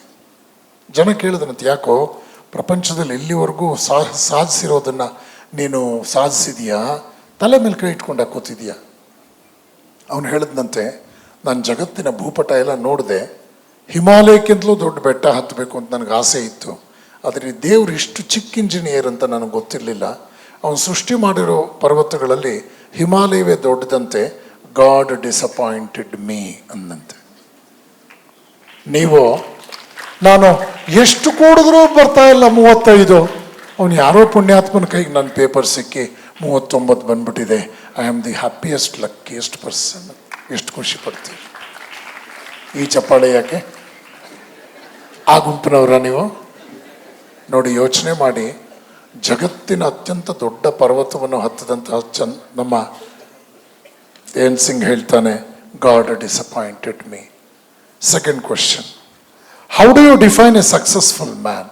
ನನ್ನ ಸ್ಪೀಚ್ನ ನಾನು ಹೇಳಿದೆ, never attribute only what all you could achieve as success of life. ದಯವಿಟ್ಟು ತಿಳ್ಕೊಳ್ಳಿ, ಸಕ್ಸಸ್ ಇನ್ ಲೈಫ್ ಅನ್ನೋದು ಬಹಳ ದೊಡ್ಡ ಪ್ಯಾರಾಮೀಟರ್ ಮೇಲೆ ನಿಂತಿದೆ. ಅದನ್ನು ಐನ್ಸ್ಟೀನ್ ಹೇಳಿದ್ದನ್ನು ನಾನು ಹೇಳಿದೆ. More than a life of success, I respect a life of values. ಮೌಲ್ಯಪೂರ್ಣವಾದ ಜೀವನದಲ್ಲಿ ನಿಮಗೇನು ಸಿಗುತ್ತೋ ಅದೇ ಸಕ್ಸಸ್ಸು. ಅನ್ಯಾಯದ ಮಾರ್ಗದಲ್ಲಿ ದೇಶ ಎಲ್ಲ ಕೊಳ್ಳೆ ಹೊಡೆಯೋದಕ್ಕಿಂತ ನ್ಯಾಯ ಮಾರ್ಗದಲ್ಲಿ 2 ಹೊತ್ತು ಊಟ ಮಾಡೋವನು ಕಣ್ತುಂಬ ನಿದ್ರೆ ಮಾಡ್ತಾನೆ. ನೋಡಿ, ಅವನಿಗೆ ಹುಣ್ಣಿಮೆ ಅಮಾವಾಸ್ಯೆ ಅಂದ್ರೆ ಅರ್ಥ ಆಗತ್ತೆ, ಅವನಿಗೆ ಜನ್ಮದಿನ ಪುಣ್ಯತಿಥಿ ಅಂದ್ರೆ ಅರ್ಥ ಆಗುತ್ತೆ, ಅವನು ಒಳ್ಳೆಯದು ಕೆಟ್ಟದ್ದು ಅರ್ಥ ಆಗತ್ತೆ. ಅರ್ಥ ಆಗ್ತಾ ಇದೆಯಾ? ಹೀಗಾಗಿ ದಯವಿಟ್ಟು ಜೀವನದ ಯಶಸ್ಸು ಅಂತಂದರೆ ಭಗವಂತ ಕೊಟ್ಟಂತಹ ಮನುಷ್ಯ ಜನ್ಮವನ್ನು ಯಾವುದೇ ರೀತಿ ನಿಷ್ಫಲ ಮಾಡಬಾರ್ದು. ನಾನು ಬಹಳ ಪ್ರಾಮಾಣಿಕವಾಗಿ ಹೇಳ್ತೀನಿ ಮಕ್ಕಳೇ, ದೇವರು ನಮಗೆ ಮನುಷ್ಯ ಜನ್ಮ ಕೊಟ್ಟನಲ್ಲ, ಅದಕ್ಕಿಂತಲೂ ಬ್ಲೆಸ್ಸಿಂಗ್ ಬೇಕಾ? ರಾ ಮೆಟೀರಿಯಲ್ ರೆಡಿ ಇದೆ, ಹೋರಾಡಬೇಕು, ನಾವು ಫಿನಿಶ್ಡ್ ಗುಡ್ ಮಾಡ್ಕೋಬೇಕು. An individual must become an institution, human must become a human resource. ಅದು greatest achievement. What is the most important, being successful or being happy? ನೆನಪಿಟ್ಕೊಳ್ಳಿ, ಯಾವ ಲೈಫ್ ಎಥಿಕಲ್ ಇದೆಯೋ ಅದು happy ಅಂತಲೇ. ಅಂತಹ ಲೈಫ್ ಮಾತ್ರವೇ ಸಕ್ಸಸ್ಫುಲ್ ಅಂತ ಕರೀಬಹುದು. How do you lead a life of honour? ಹೌದು, ಬೆಂಕಿ ಹತ್ರ ಹೋಗಿ ಪತಂಗ ಮುತ್ತು ಕೊಡುತ್ತಾ? ಯಾವುದಾದ್ರೂ ಒಂದು ಬಟರ್ಫ್ಲೈ ಹೋಗಿ ಫೈರ್ ಹತ್ರ ಹೌ ಬ್ಯೂಟಿಫುಲ್ ಯು ಆರ್ ಅಂತ ಹೋಗಿ ಕಿಸ್ ಮಾಡುತ್ತಾ? ಮಾಡಿದ್ರೆ ಏನಾಗುತ್ತೆ ನೋಡಿ, ಯೋಚನೆ ಮಾಡಬೇಕು ನೀವು. ಇದರ ಅರ್ಥ ಏನು? ಆನರ್ ಅಂದ್ರೇನು? ಆನರ್ ಅನ್ನೋದನ್ನ ಯಾವುದೇ ಮೆಟೀರಿಯಲ್ ಪ್ರಾಸ್ಪರಿಟಿಯ ದೃಷ್ಟಿಯಲ್ಲಿ ನೀವು ಯೋಚನೆ ಮಾಡಬಾರ್ದು. ಒಬ್ಬ ವಯಲಿನ್ ನುಡಿಸೋವಂಥವನೊಬ್ಬ ಬಡವ, ವೆಸ್ಟರ್ನ್ ವರ್ಲ್ಡಲ್ಲಿ ಆಗಿದ್ದಿದ್ದು. ಅವನು ಬಡತನಕ್ಕೆ ಬಂದು 2 ಹೊತ್ತು ಊಟನೂ ಇಲ್ಲದೆ ಮಾರ್ಕೆಟ್ ಸರ್ಕಲಲ್ಲಿ ಕಣ್ಣೀರು ಹಾಕ್ಕೊಂಡು ಕೂತಿದ್ದಂತೆ. ನಾನು ವಯಲಿನ್ ಮಾರ್ಬಿಡ್ತೀನಿ, ದಯವಿಟ್ಟು ಯಾರಾದರೂ ತಗೊಳ್ಳಿ ಇದನ್ನು, ಒಂದು $100 ಕೊಟ್ಬಿಡಿ ನನಗೆ, ನಾನು ಅಟ್ಲೀಸ್ಟ್ ಒಂದು ವಾರ ಹೊಟ್ಟೆ ತುಂಬ ಊಟ ಮಾಡಿ ಸಾಯ್ತೀನಿ ಅಂತ ಕಣ್ಣೀರು ಹಾಕದ್ನಂತೆ. ಅಲ್ಲಿ ಜನ ಎಲ್ಲ ಹೇಳಿದ್ರಂತೆ, $20, $22, $25 ಅಂತ. ಅವನ ಪಾಪ ಬಹಳ ದುಃಖಪಟ್ಟನಂತೆ. ಒಂದು ವಾರ ಊಟಕ್ಕೂ ನನಗೆ ಸಿಗಲಿಲ್ಲಲ್ಲ, ನಾನು ಜೀವನದಲ್ಲಿ ನನ್ನ ಪ್ರಾಣಕ್ಕಿಂತಲೂ ಇಷ್ಟಪಟ್ಟ ನನ್ನ ವಯಲಿನನ್ನು ಮಾರ್ತಾ ಇದ್ದೀನಿ ವಿಧಿ ಇಲ್ಲದೆ. ಆಗ ಜಗದ್ವಿಖ್ಯಾತ ವಯಲಿನಿಸ್ಟ್ ಒಬ್ಬ ಅಲ್ಲಿ ನಿಂತಿದ್ದಂತೆ. ಅವನು ಬಂದು 1 ನಿಮಿಷ ಕೊಡು ನಿನ್ನ ವಯಲಿನ್ ಅಂತ ಹೇಳಿ ಅವನು ಒಂದು ಅರ್ಧ ಗಂಟೆ ವಯಲಿನನ್ನು ನುಡಿಸಿ, ಇದು ವಿಶ್ವವಿಖ್ಯಾತ ವಯಲಿನಿಸ್ಟ್ ನುಡಿಸಿರೋ ವಯಲಿನ್ನು, ಇದಕ್ಕೆ ಎಷ್ಟು ಕೊಡ್ತೀರಿ ಬೆಲೆ ಅಂತ ಕೇಳಿದ್ನಂತೆ. ಆಗ $10,000 ಹೋಯ್ತಂಥದ್ದು. ನಿಮಗೆ ಗೊತ್ತಿದೆ, ಒಲಿಂಪಿಕ್ ಸ್ಪೋರ್ಟ್ಸಲ್ಲಿರೋ ಬ್ಯಾಟು $2,000. ಅದನ್ನು ವಿರಾಟ್ ಕೊಹ್ಲಿ ಒಂದೇ ಒಂದು ಓವರ್ ಆಡಿದ್ರೆ ಅದರ ಬೆಲೆ ಎಷ್ಟು? ಲಕ್ಷಾಂತರ ರೂಪಾಯಿ. ಹಾಗಾಗಿ ಯಾವುದೇ ಒಂದು ನಿರ್ಜೀವವಾದ ವಸ್ತುವಿಗೆ ವಿಪರೀತವಾದಂಥ ಮೌಲ್ಯ ಬರೋದು ಅದೊಬ್ಬ ಮಹಾತ್ಮನ ಕೈ ಸೇರಿದಾಗ. ಈ ಮಹಾತ್ಮನ ಕೈ ಸೇರಿಬಿಟ್ರೆ ಆಗ್ಬಿಡುತ್ತಾ? ಅವನು ಹೇಗೆ ಮಹಾತ್ಮನಾದ? ಜೀವನ ಪರ್ಯಂತ ಅವನು ಅದೇ ದಾರಿಯಲ್ಲಿ ಅತ್ಯುನ್ನತವಾದ ರೀತಿಯಲ್ಲಿ ಸಾಧನೆ ಮಾಡಿದ, ಸೋಲುಗಳನ್ನು ಜೀರ್ಣಿಸ್ಕೊಂಡ, ಗೆಲುವಿನಿಂದ ತಲೆ ತಿರುಗಲಿಲ್ಲ, ಇನ್ನೂ ಉನ್ನತವಾಗಿ ಯೋಚನೆ ಮಾಡ್ತಾ ಹೋದ. ಅವನಿಗೆ ಪ್ರತಿಯೊಂದು ಹೆಜ್ಜೆಯಲ್ಲೂ ಕೂಡ ತನ್ನ ಪ್ರಯತ್ನದ ಬಗ್ಗೆ ಪ್ರೀತಿ, ನಂಬಿಕೆ ಇತ್ತು. ಮಹಾನ್ ಪ್ರಯತ್ನದಿಂದ ಅತ್ಯುತ್ತಮವಾದದ್ದನ್ನು ಅವನು ಅರ್ಥ ಮಾಡಿಕೊಂಡ. Women are equated to goddess, then why there is no safety for girls and women? ಯಾರು ಹೇಳಿದ್ದು ಅದನ್ನು? ಯಾರು ಹೇಳಿದ್ದು? ಪ್ರಾಮಾಣಿಕವಾಗಿ ನೀವು ಯೋಚನೆ ಮಾಡಿ, ಹೆಣ್ಮಕ್ಳು ಕರೆಕ್ಟಾಗಿ ಯೋಚನೆ ಮಾಡಿ, ನಿಮ್ಮ ಮೇಲೆ ಅಟ್ಯಾಕ್ ಆಗುತ್ತೆ ಅನ್ನೋ ಸನ್ನಿವೇಶ ಯಾಕೆ ಬರುತ್ತೆ?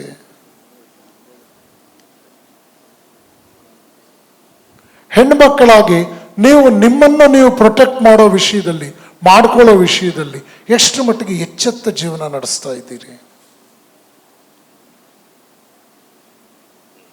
ನಾವು ಹೇಗೆ ಬೇಕಾದರೂ ಇರ್ಬೋದು, ಸಮಾಜ ನಮ್ಮ ಮೇಲೆ ಅಟ್ಯಾಕ್ ಮಾಡಬಾರ್ದು ಅಂತಂದರೆ, ಟೈಫಾಯ್ಡ್ ಜ್ವರ ಬಂದಿರೋ ಒಂದು ರೂಮ್ನಲ್ಲಿ ನೀವೇನಾದರೂ ಉಪ್ಪಿನಕಾಯಿ ಇಟ್ಬಿಟ್ರೆ ನಾಲ್ಗೆ ಹಾಳಾಗಿ ಹೋಗಿರುತ್ತೆ, ಅವನು ಉಪ್ಪಿನಕಾಯಿ ತಿನ್ಬಿಡ್ತಾನು.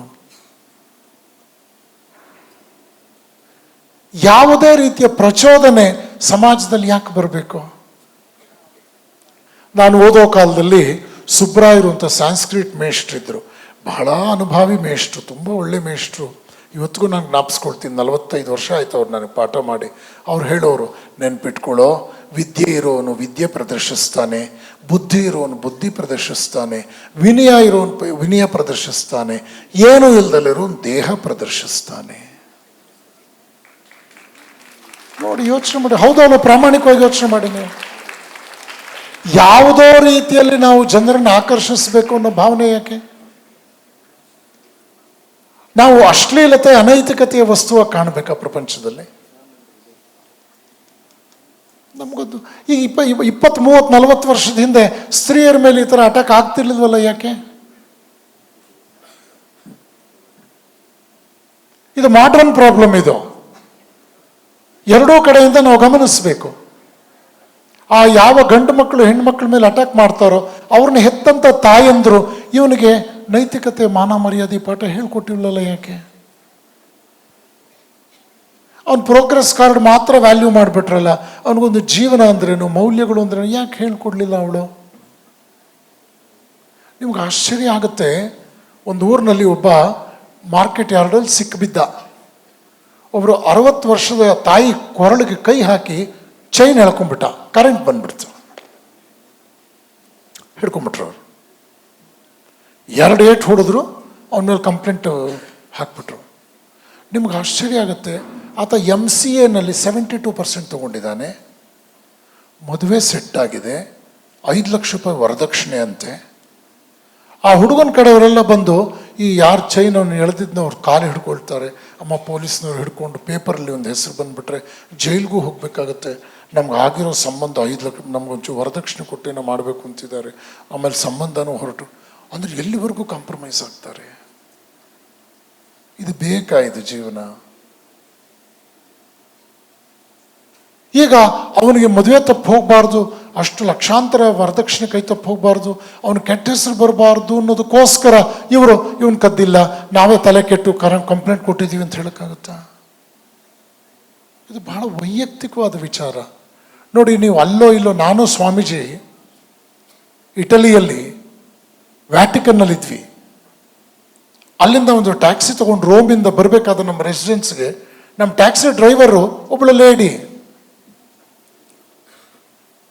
ಇಟಲಿಯಲ್ಲಿ. ಆಕೆ ಭಾಳ ಇಂಟೆಲಿಜೆಂಟು, ನಿಮ್ಮ ಹಾಗೆ 20-25 ವರ್ಷದ ಹುಡುಗಿ, ಭಾಳ ಚೆನ್ನಾಗಿ ಡ್ರೈವ್ ಮಾಡಿದ್ಲು. ಅವಳು ಹೇಳಿದ್ಲು, you are from India, fine, but sir I have my own doubt, why women are not safe in India ಅಂದ್ಲವಳು. ಬಾಯಲ್ಲಿ ವೆಯ್ಟಿಂಗ್ ಹಾಕು ಅಂತ ಹೇಳಿ ಕೂರಿಸಿ 30-40 ನಿಮಿಷ ಅವಳು ನಿಲ್ಲದ ರೀತಿಯಲ್ಲಿ ನಾನು ಟ್ಯಾಕಲ್ ಮಾಡಿದೆ. I took her to task.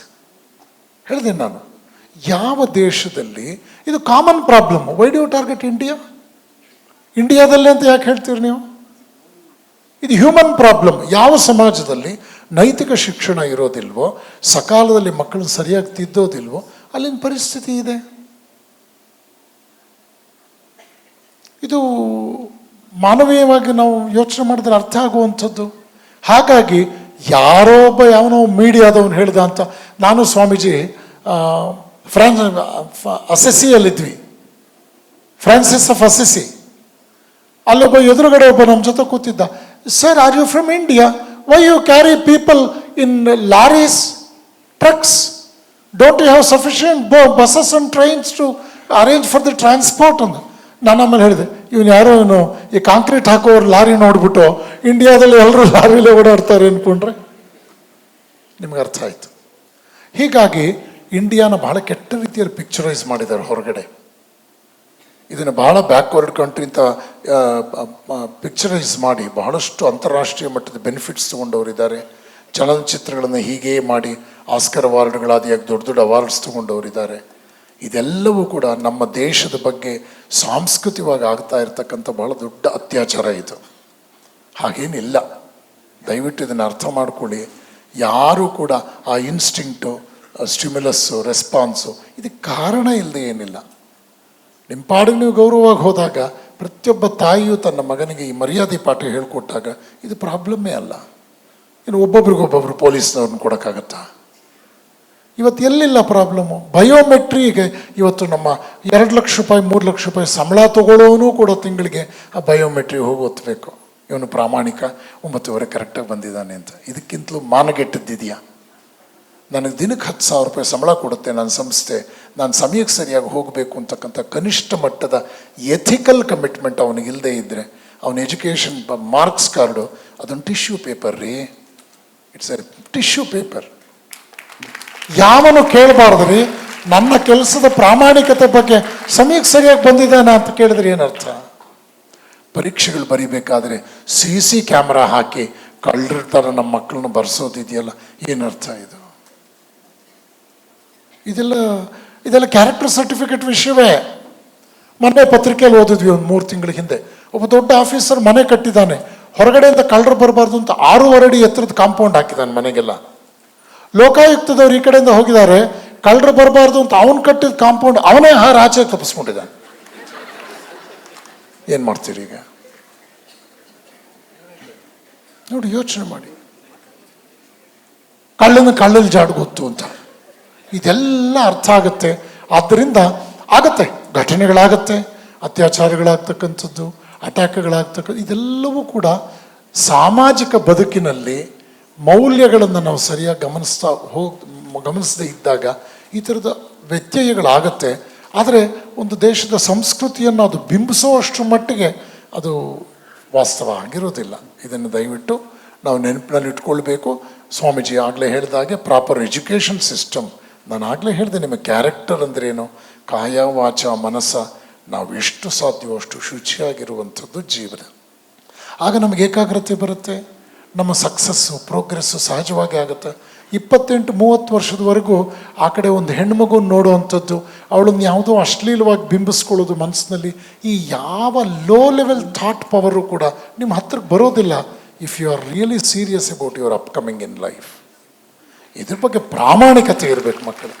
You are ruining your own life if you pass through such a unworthy unethical path. ಅದಾಗಬಾರ್ದು. ಆಮೇಲೆ ಈ ಏಜ್, ಈಗ ನೀವು 16 ದಾಟದ ಮೇಲೆ ನಿಮ್ಮ ತಂದೆ ತಾಯಿ ನಿಮ್ಮನ್ನು ಪೊಲೀಸಿಂಗ್ ಮಾಡಬಾರ್ದು. ಕಾಲೇಜಿಗೆ ಹೋದ, ಕಾಲ ಕಳೆಯೋ ಏಜ್ನಲ್ಲಿ ಹೋದ, ಎಲ್ಲೆಲ್ಲೋ ಹೋದ, ಎಲ್ಲಿ ಹೋದ್ನೋ ಏನೋ, ನಿಮ್ಮ ತಂದೆ ತಾಯಿ ನೀವು ಬೆಳೆದಂತೆ ನಿಮ್ಮ ಬಗ್ಗೆ ಅನುಮಾನ ಬೆಳೆಸ್ಕೊಂಡ್ರು ಅಂದಾಗ ನೀವು ಯಾರಪ್ಪ? ಹಾಗಾದರೆ ಅಷ್ಟು ಅನುಮಾನಕ್ಕೆ ನೀವು ಪಾತ್ರರಾಗಬೇಕಾ? ಕಡೆಯ ವಾಕ್ಯ ಹೇಳಿ ನನ್ನ ಮಾತು ಮುಗಿಸ್ತೀನಿ. ವಿಜಿಲೆನ್ಸ್ ಅಂದರೆ ಏನು ಮಕ್ಕಳೇ? ವಿಜಿಲೆನ್ಸ್ ಡಿಪಾರ್ಟ್ಮೆಂಟ್ ಗೊತ್ತಲ್ವ ನಿಮಗೆ? ಕಳ್ಳರ ಬಗ್ಗೆ ಪೊಲೀಸ್ನವರು ಬಹಳ ಎಚ್ಚರಿಕೆಯಿಂದ ಕಣ್ಣಿಟ್ಟು ಹುಡುಕುವಂಥದ್ದು. ಸ್ಪಿರಿಚುವಲ್ ವರ್ಡ್ ಒಂದಿದೆ, ಸೆಲ್ಫ್ ವಿಜಿಲೆನ್ಸ್ ಅಂತ. ನಮ್ಮ ಮೇಲೆ ನಾವೇ ಎಚ್ಚರಿಕೆ ವಹಿಸಬೇಕು. ರಾತ್ರಿ ಮಲಗೋಕ್ಕೆ ಮೊದಲೊಂದು 10 ನಿಮಿಷ ಇಂಟ್ರಾಸ್ಪೆಕ್ಟ್ ಮಾಡ್ಕೋಬೇಕು. ಇವತ್ತು ನಾನು ಏನೇನು ಕೆಲಸ ಮಾಡಿದೆ, ಯಾವ ಕೆಲಸವನ್ನು ಉತ್ತಮವಾಗಿ ಮಾಡಿದೆ, ಯಾವ ಕೆಲಸ ಇನ್ನೂ ಉತ್ತಮವಾಗಿ ಮಾಡಬಹುದಾಗಿತ್ತು, ಯಾವ ಕೆಲಸ ಪ್ರಿಜುಡೈಸ್ಡ್ ಮೈಂಡಲ್ಲಿ ಮಾಡಿದೆ, ನೆಗ್ಲೆಕ್ಟೆಡ್ ಮೈಂಡ್ ಸೆಟ್ಟಲ್ಲಿ ಮಾಡಿದೆ, ನನಗೆ ನಾಳೆಗೆ ಇಂಪ್ರೂವ್ಮೆಂಟ್ ಏನಿದೆ, ಆತ್ಮಸಾಕ್ಷಿಯಾಗಿ ನಾನು ಯೋಚನೆ ಮಾಡಿ I must prepare my self in more worthier way for tomorrow's life. ನಮ್ಮ ಗುರುಗಳು ಸ್ವಾಮಿ ಪುರುಷೋತ್ತಮಾನಂದರು, ಅವರ ಗುರುಗಳು ಸ್ವಾಮಿ ಯತೀಶ್ವರಾನಂದರು ಅಂತ. ಅವ್ರು ಹೇಳ್ತಾ ಇದ್ರಂತೆ, ಪುರುಷೋತ್ತಮಾಜಿ ಅವ್ರು ಹೇಳ್ತಾ ಇದ್ರಂತೆ, Ramachandra, I want to leave from minute to minute. I want to leave from minute to minute. ನನ್ನ ಜೀವನದಲ್ಲಿ ಈ ನಿಮಿಷದಿಂದ ಮುಂದಿನ ನಿಮಿಷಕ್ಕೆ ನಾನು ಪ್ರಯಾಣ ಮಾಡ್ತೀನಲ್ಲ, ಅದನ್ನು ಜೀವಂತವಾಗಿ ಇಡೋದಕ್ಕೆ ಇಷ್ಟಪಡ್ತೇನೆ. ನಾನು ಜೀವನ ನಷ್ಟ ಮಾಡೋದಿಲ್ಲ, ನನ್ನ ಆಯಸ್ಸನ್ನು ಸದುಪಯೋಗ ಮಾಡ್ಕೊಳ್ತೇನೆ ಅಂತ. ಪ್ರೀತಿಯ ಮಕ್ಕಳೇ, ನೀವು ಕೂಡ ಈ ದಿಕ್ಕಿನಲ್ಲಿ you must leave from minute to minute. ನಾವೆಲ್ಲ ಹಾಗೆ ಬದುಕಬೇಕು. ಜೀವನದ ಆದರ್ಶ ಸ್ಪಷ್ಟವಾಗಿದ್ದರೆ, ಎಚ್ಚರಿಕೆಯ ಬದುಕು ನಾವು ಪ್ರೀತಿಸೋದಾದರೆ, ಜೀವನದಲ್ಲಿ ಏನಾದರೂ ಸಾಧಿಸಬೇಕು ಅನ್ನೋ ಛಲ ಇದ್ದರೆ, ನಾವು ನಾಯಿ ನರಿಗಳ ಹಾಗೆ ಬದುಕೋದಿಲ್ಲ, ಧೀರರಾಗಿ ಬದುಕ್ತೇವೆ. ಆಗ ಆಂಜನೇಯ ನಮಗೊಂದು ಆದರ್ಶ ಆಗ್ತಾನೆ, ವಿವೇಕಾನಂದರೊಂದು ಆದರ್ಶ ಆಗ್ತಾರೆ. ಈ ಎಲ್ಲ ಮಹತ್ವಗಳು ನಮ್ಮ ಬದುಕಿಗೆ ಹತ್ತಿರವಾಗುತ್ತೆ ಅಂತ ಹೇಳಿ ಪ್ರಶ್ನೋತ್ತರ ಕಾರ್ಯಕ್ರಮ ಇಲ್ಲಿ ಮುಕ್ತಾಯ ಮಾಡ್ತೇನೆ. ನಮಸ್ಕಾರ. ಕೊನೆ ಪ್ರಶ್ನೆ ಇದೆ, ಅದಕ್ಕೆ ಮುಂಚೆ ಒಂದೇ ವಾಕ್ಯದಲ್ಲಿ ಹೇಳ್ತೇನೆ. ನಿಮ್ಮ ವಿದ್ಯಾರ್ಥಿಗಳ ವ್ಯಕ್ತಿತ್ವ ಹೇಗಿರಬೇಕು ಅಂದರೆ, ನಮ್ಮಂಥ ಮೇಷ್ಟ್ರುಗಳಿಗೆ ಮಾದರಿಯಾಗಿರಬೇಕು. ನನ್ನ ಕಾಲೇಜಿನಲ್ಲಿ ಒಬ್ಬಳು ವಿದ್ಯಾರ್ಥಿನಿ ಇದ್ಲು, ಅವಳು ಇವತ್ತು ದುಬೈಯಲ್ಲಿದ್ದಾಳೆ, ಎರಡು ಮಕ್ಕಳ ತಾಯಿ. ಅವಳು ಕಾಲೇಜ್ ಕಾರಿಡಾರಲ್ಲಿ ನಡ್ಕೊಂಬರ್ತಿದ್ರೆ ಬರೀ ಬೇರೆ ಗಂಡು ಮಕ್ಕಳಲ್ಲ, ಶಿಕ್ಷಕರು ಕೂಡ ಗೌರವದಿಂದ ಪಕ್ಕದಲ್ಲಿ ನಿಂತು ಅವಳನ್ನು ನಮಸ್ಕಾರ ಮಾಡೋ ದೃಷ್ಟಿಯಿಂದ ನೋಡ್ತಾ ಇದ್ವಿ. ಯಾಕೆಂದರೆ ಅವಳ ಪಾವಿತ್ರ್ಯತೆ, ಅವಳ ಪರ್ಸನಾಲಿಟಿ ಅನ್ನೋದು ಹಾಗೆ it was oozing out from her. She is a Muslim and she never wore a burqa. ಈ ಥರ ಬೇಕಾದಷ್ಟು ಹೆಣ್ಮಕ್ಳನ್ನು ನಾವು ನೋಡಿದ್ದೇವೆ, ವಿದ್ಯಾರ್ಥಿಗಳನ್ನು ನೋಡಿದ್ದೀವಿ, ವಿದ್ಯಾರ್ಥಿ ಮಿತ್ರರನ್ನು ನೋಡಿದ್ದೀವಿ. Black belt karate. ಆಮೇಲೆ ಒಂದೇ ಹೆಣ್ಣು ಮಗು ಇಡೀ ಇಂಟರ್ನ್ಯಾಷನಲ್ ಫ್ಲೈಟ್ನಲ್ಲಿ ಇದು ಏನಂತಾರೆ ಅದಕ್ಕೆ, ಕಾರ್ಗೋ ಫ್ಲೈಟ್ ನಡೆಸ್ತಾಳೆ. ಆಕೆ ಆರ್ಡಿನರಿ ಗರ್ಲ್ ಕಾಲೇಜಲ್ಲಿದ್ದಾಗ. Today she is an extraordinary woman. Only thing is you need to keep the right models ಅಂತ ಹೇಳಿ ಕೊನೆಯ ಪ್ರಶ್ನೆಗೆ ಬರ್ತೇನೆ. ಇದು ಸ್ವಾಮಿ ನಿರ್ಭಯಾನಂದಜಿ ಅವರಿಗೆ. Role of back benchers in future India. Role of back benchers. Hope you are here.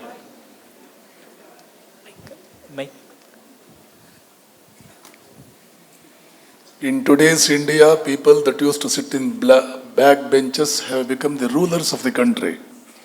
It is they that are entering into politics.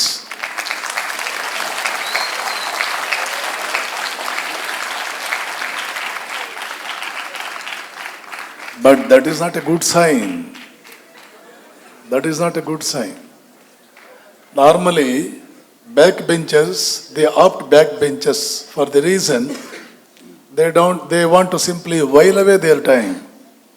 Don't want to engross themselves in the ongoings that are taking place in the classroom. They don't want to, rather, they cannot or they don't want to deeply involve themselves in the lecturing that is going on in the classroom from the lecturer's side.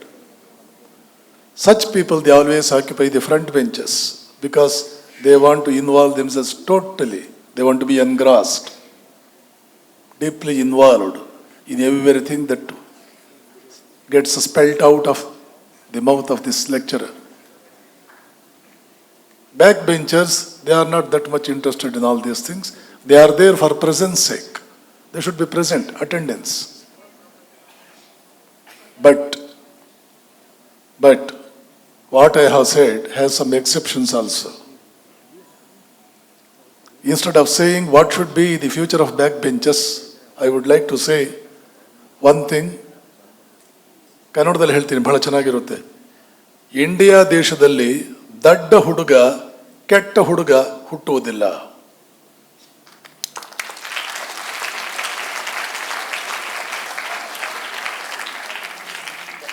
ನಾನು ಹುಡುಗ ಅಂದ್ರೆ ಹುಡುಗಿ ಕೂಡ. 44 ವರ್ಷಗಳಿಂದ student community ಜೊತೆ ಸಂಪರ್ಕದಲ್ಲಿದ್ದೇನೆ. My contact with student community started with my entrance into a school for blind in 1980. It is there in JP Nagar, Ramana Maharshi Academy for Blind. 3 of my students, they started their own schools after their education was over. And today, the chairman of Indian Cricket Committee for Blind and president of International Cricket Committee for Blind is my student.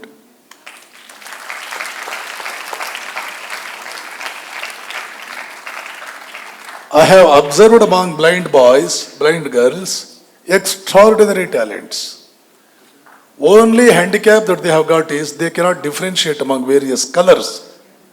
That apart, they are no inferior to a sighted boy or sighted girl in any sense of the term. That is with respect to blind. Then, Gadagnali, you all know about Ravi Chandranavar. Cooli huduga, bar and restaurant al kelsa ಮಾಡಿ, post man ಆದ್ರೆ ಸಾಕು ಲೈಫ್ನಲ್ಲಿ ನಿಂತು ಹೋಗ್ತಾ ಇದ್ದ ಹುಡುಗ, IAS ಮಾಡು, ಅಂತ ಹೇಳಿದ್ದಕ್ಕೆ ಕನ್ನಡ ಮೀಡಿಯಂನಲ್ಲಿ ಓದಿದ ಹುಡುಗ first ಅಟೆಂಪ್ಟ್ನಲ್ಲಿ passed IPS.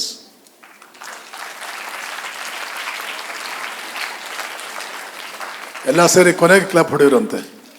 Middle school ಮೇಸ್ಟ್ ಆದರೆ ಸಾಕು, MA ಇಂಗ್ಲೀಷ್ ಆಗಿದೆ, ಇಂಗ್ಲೀಷ್ ಮೇಸ್ಟ್ ಆದರೆ ಸಾಕು ಅಂತ 15,000 ರೂಪಾಯಿ ಸಂಬಳ ಕೊಟ್ಟರೆ ಸಾಕು ನನ್ನ ಹತ್ರ ಬಂದಿದ್ದ ಹುಡುಗ.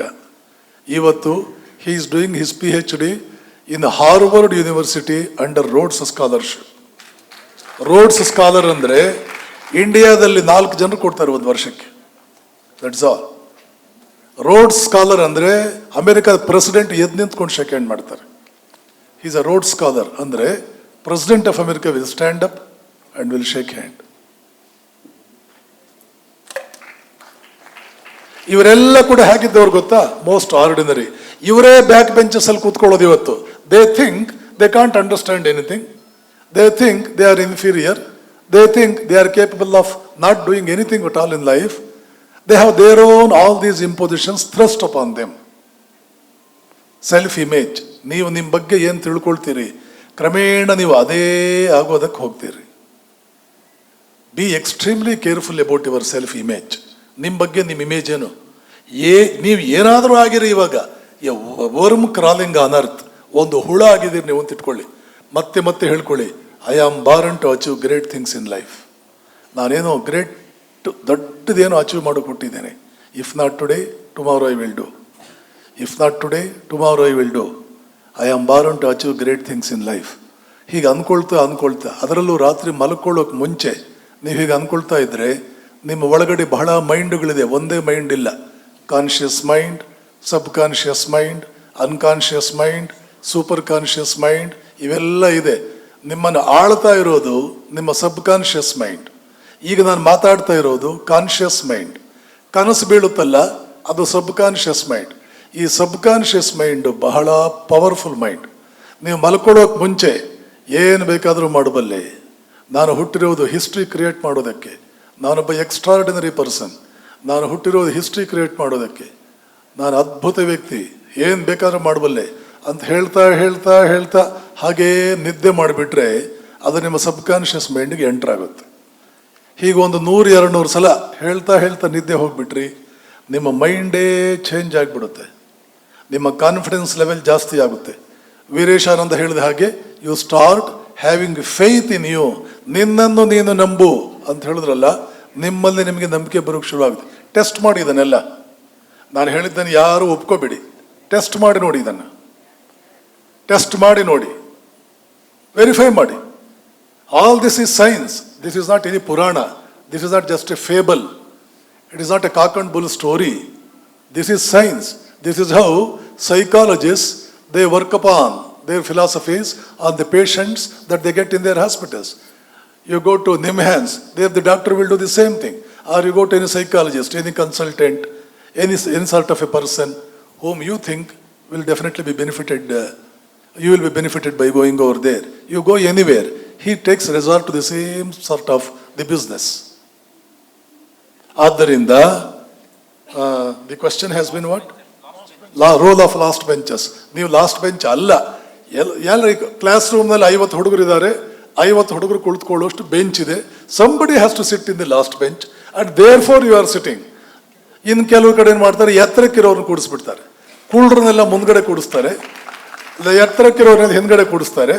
ಹೇಗಿದ್ರು ನಾವು ಕಾಣ್ತೀವಪ್ಪ, ನೀವು ಕೂತ್ಕೊಂಡ್ರು. ಈ ಕುಳ್ರು ಹಿಂದಕ್ಕೆ ಹೋದರೆ ಕಾಣಲ್ಲ ಅಂತ. That way this epithet, so called epithet, last benches ಬಂದಿದೆಯೇ ಹೊರತು.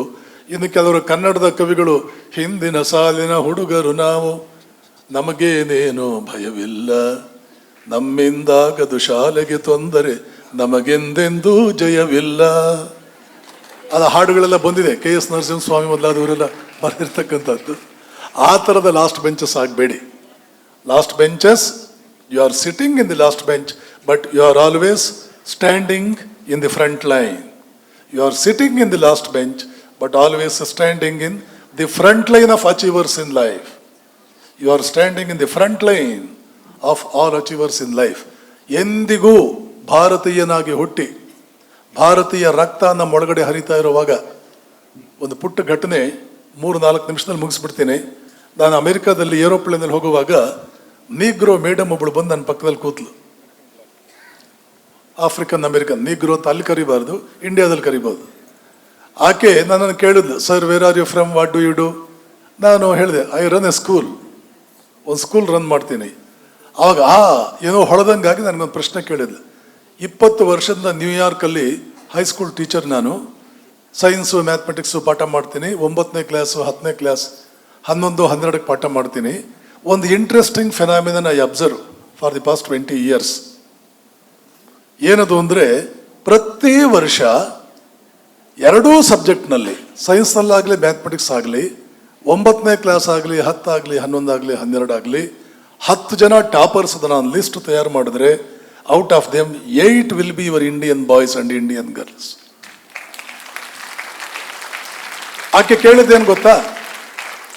Sir, there are English boys, there are German boys, there are Japanese boys. I think your Indian parents know some special methods of teaching science and mathematics, which they make use of, and with the help of which they teach their wards in their houses about these two subjects, as a result of which your boys are in a position to have judged upon their counterparts from other countries like England, etc. What else can be the reason? That is how I think. Am I right? ನಿಮ್ಮ ಪೇರೆಂಟ್ಸ್ಗೆ science mathematics ಪಾಠ ಮಾಡೋದೇನೋ special methods ಗೊತ್ತಾಗಿದೆ. Indian ಪೇರೆಂಟ್ಸ್ಗೆ ಮಾತ್ರ ಗೊತ್ತಾಗಿದೆ ಈ special methods. ಅದನ್ನು use ಮಾಡ್ಕೊಂಡು ನಿಮ್ಮ parents ಮಕ್ಕಳು ಪಾಠ ಮಾಡಿಬಿಡ್ತಾರೆ ಅವ್ರ ಮನೆಗಳಲ್ಲಿ. ಆದ್ದರಿಂದ ನಿಮ್ಮ ಮಕ್ಕಳು ಟಾಪರ್ಸ್ ಆಗ್ತಾ ಇದ್ದಾರೆ ಅಂತ ನನ್ನ ಭಾವನೆ. ಹೌದಾ? ನಾನು ಹೇಳಿದೆ, no madam, nothing of that sort. It is in the blood of every Indian that he is the most intelligent boy or most intelligent girl in the world.